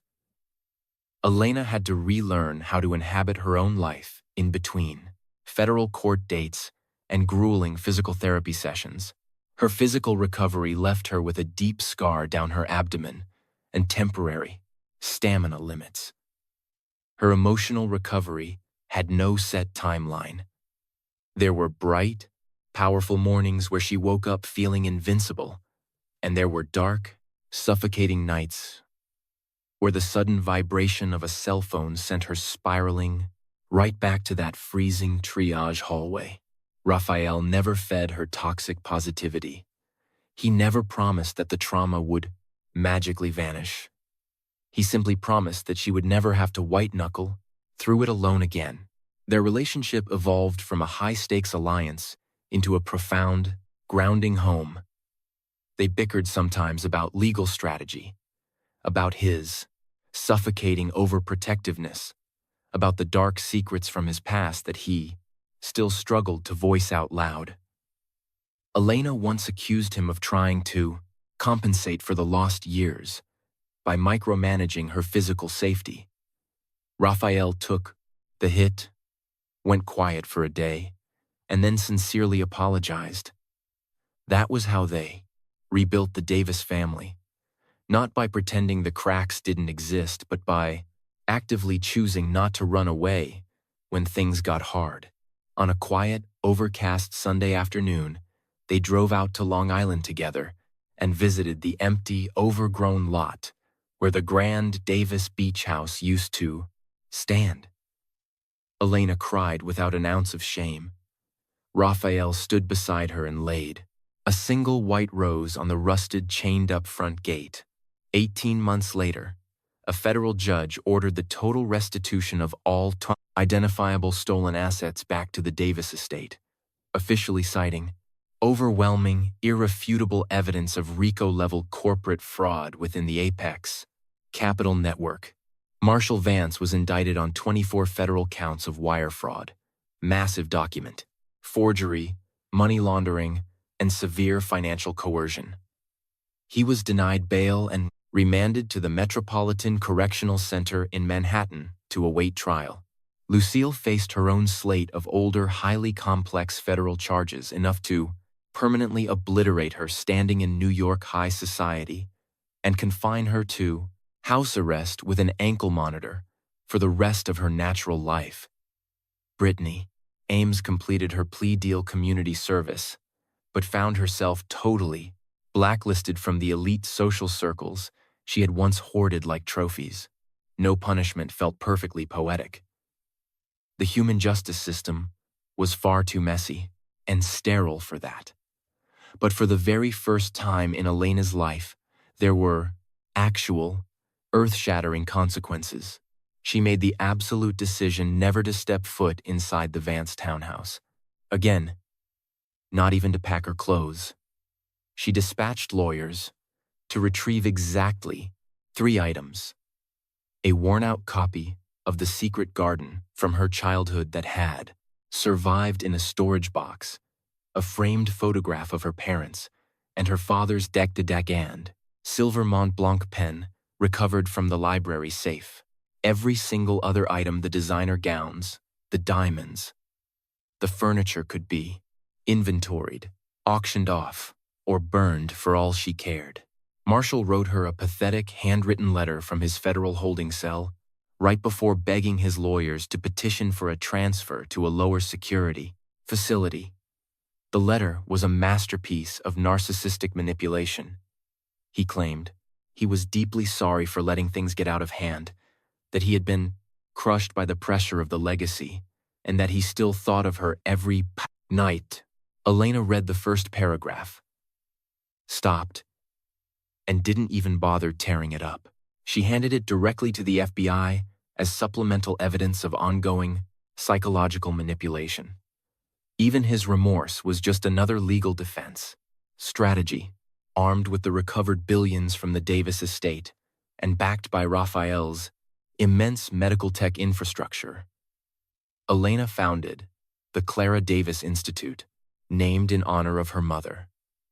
The Manhattan-based foundation provided elite, pro bono legal counsel, cutting-edge psychiatric care, and emergency medical advocacy for patients abandoned in critical situations, and specifically for women trapped in systemic financial and medical abuse by powerful men. Raphael took over the clinical arm of the institute, funding and implementing strict new hospital protocols across the East Coast designed to strip financial proxies of their power. The second medical coercion was suspected. Sophia Miller left Wall Street entirely and became the institute's chief financial officer. Marina Carter headed the elite investigative and evidence protection wing. The massive project wasn't born out of some saintly desire to be a martyr. It was born out of ruthless, practical memory. Elena knew, better than anyone on the Procopolis ADF's Earth, that agony without an infrastructure just becomes a tragic statistic. During her keynote speech at the Institute's grand opening gala at the Plaza Hotel, she didn't tell the crowd her entire, gory story. She didn't need to. She simply told them that abandonment wasn't always a physical absence. Sometimes, she said, abandonment came dressed in a bespoke suit, wrapped in the word family, protected by a pristine reputation, and armed with a legal signature. She declared that no human being should ever have to be loved by a billionaire to have their physical pain taken seriously. She stated that legal documents could be used as knives to butcher a life, but when placed in the 4-3 correct hands, they could also be the keys to absolute liberation. Raphael watched her from the front row, his eyes shining with unshed tears, remembering the fierce little girl who truly believed her big brother could fix any broken toy in the world. Now, she was the one reconstructing things vastly larger than toys. Time taught Elena a profound truth that no federal guilty verdict could ever rush. Freedom was not a door that swung open all at once. Freedom was a grueling series of microscopic choices, repeated daily, until her central nervous system finally believed it was safe. Choosing to let a phone ring without panicking, choosing to go back to work, choosing to sleep in until 10 a.m. without constantly apologizing for being lazy, choosing to introduce herself as Elena Davis without feeling the crushing weight of a tragedy attached to the syllables. She fully resumed her career as a forensic financial consultant, rejecting empty corporate board seats and exclusively accepting cases that demanded her greatest bleeding wound be utilized as her most lethal weapon, the ability to see the architecture of abuse hiding inside elegant Excel spreadsheets. Raphael fundamentally changed, too. For over 20 years, he had operated as a ghost fighting a silent war, hoarding billions for a counterattack that never felt safe enough to launch. After finding Elena, he slowly learned that staying required a completely different brand of bravery than surviving. He drastically cut back on his international travel. He learned how to enjoy a simple Tuesday night dinner. He forced himself to talk about their parents without feeling like every memory was a tactical vulnerability. Sometimes, he still woke up drenched in sweat, hearing the roar of the ocean and the wail of sirens from 1999. On those dark nights, he would call Elena not to act as her bodyguard, but just to hear her sleepy, annoyed voice complain that billionaire surgical geniuses really need to learn how to take melatonin. They would laugh, hang up, and keep living. Exactly 1 year after her emergency surgery, Elena returned to Street Aurelia Medical Center to oversee the implementation of the Institute's new patient advocacy protocols. The white corridor of the ER didn't look exactly the same, even though the white corridor architecture hadn't changed. The fluorescent lights were still freezing cold, The polished marble floor still echoed with the frantic squeak of rubber soles. The automatic sliding doors still opened with the exact same mechanical sigh. But Elena was walking, without a gurney, without Marshall, without asking a single soul for permission to exist. She wore a striking, dark emerald green blazer, her father's silver pen clipped to the inside pocket of her tote bag, and a thick, jagged, surgical scar beneath. Her silk blouse that she no longer bothered trying to hide from the mirror. Raphael met her near the trauma reception desk, wearing his white coat, having just been paged for a consult. He looked at her closely. "Are you absolutely sure you want to walk into that hospital auditorium today?" he asked softly. Elena looked down the long, blindingly white hallway where she had almost bled to death. "I am. Not because it doesn't hurt. Because it does hurt. And I can. Walk in anyway." He smiled, and for the very first time in his life, the smile looked entirely free of the crushing survivor's guilt. He reached out and gently squeezed her shoulder. "Mom would be incredibly proud of you." Elena took a deep breath. Dad, too. And so would that incredibly stubborn little boy who thought that paper documents could save people. Raphael tilted his head, a twinkle of the old arrogance returning. He was right. He was just incomplete. Paper doesn't save people. People save people when they finally decide to believe in them. Inside the massive auditorium, hundreds of trauma physicians, corporate lawyers, and social workers were waiting. Elena walked up the steps to the stage without rushing. For a fraction of a second, her brain flashed an image of the Paul G's terrified, dying woman on the gurney, listening to her husband choose his mistress while her life drained away. Elena did not look away from that memory with disgust. She didn't call that past version of herself weak. Instead, she silently thanked that woman for holding on just long enough for the cavalry to arrive, for having the microscopic ounce of strength to whisper, "Don't let Marshall decide for me," for quietly archiving every single piece of the puzzle in the dark until it was time to burn the house down. Then, Elena Davis stepped up to the microphone, looked out at the crowd, and began to speak. Miles away, sitting in a sterile federal holding cell under heavy legal restrictions and absolute social exile, Marshall Vance watched a CNN segment about the Clara Davis Institute on a small muted television. He demanded the guard turn it off before it finished, physically incapable of stomaching the image of Elena existing and thriving without his shadow suffocating her. Perhaps, in some buried, rotting layer of his psyche that he would never confess to a therapist, Marshall finally understood the true magnitude of what he had lost. He hadn't just lost his billions, his pristine reputation, and his freedom. He had lost the chance to even comprehend the absolute, terrifying greatness of the woman he had spent 6 years trying to shrink. That was his ultimate, inescapable life sentence. Waking up every single morning with the agonizing knowledge that he had underestimated the wrong woman, and in doing so, he had personally handed her the exact weapons she used to annihilate him. Elena wasn't thinking about him at all in that moment. She was standing at the Blongier podium, speaking about medical protocols, federal legal rights, and the Postand's life-saving power of clinical empathy. She spoke with surgical precision, but also with a profound, radiant warmth. When she finished her keynote, the keynote, standing ovation that thundered through the auditorium, wasn't just polite, corporate applause. It was a battle cry.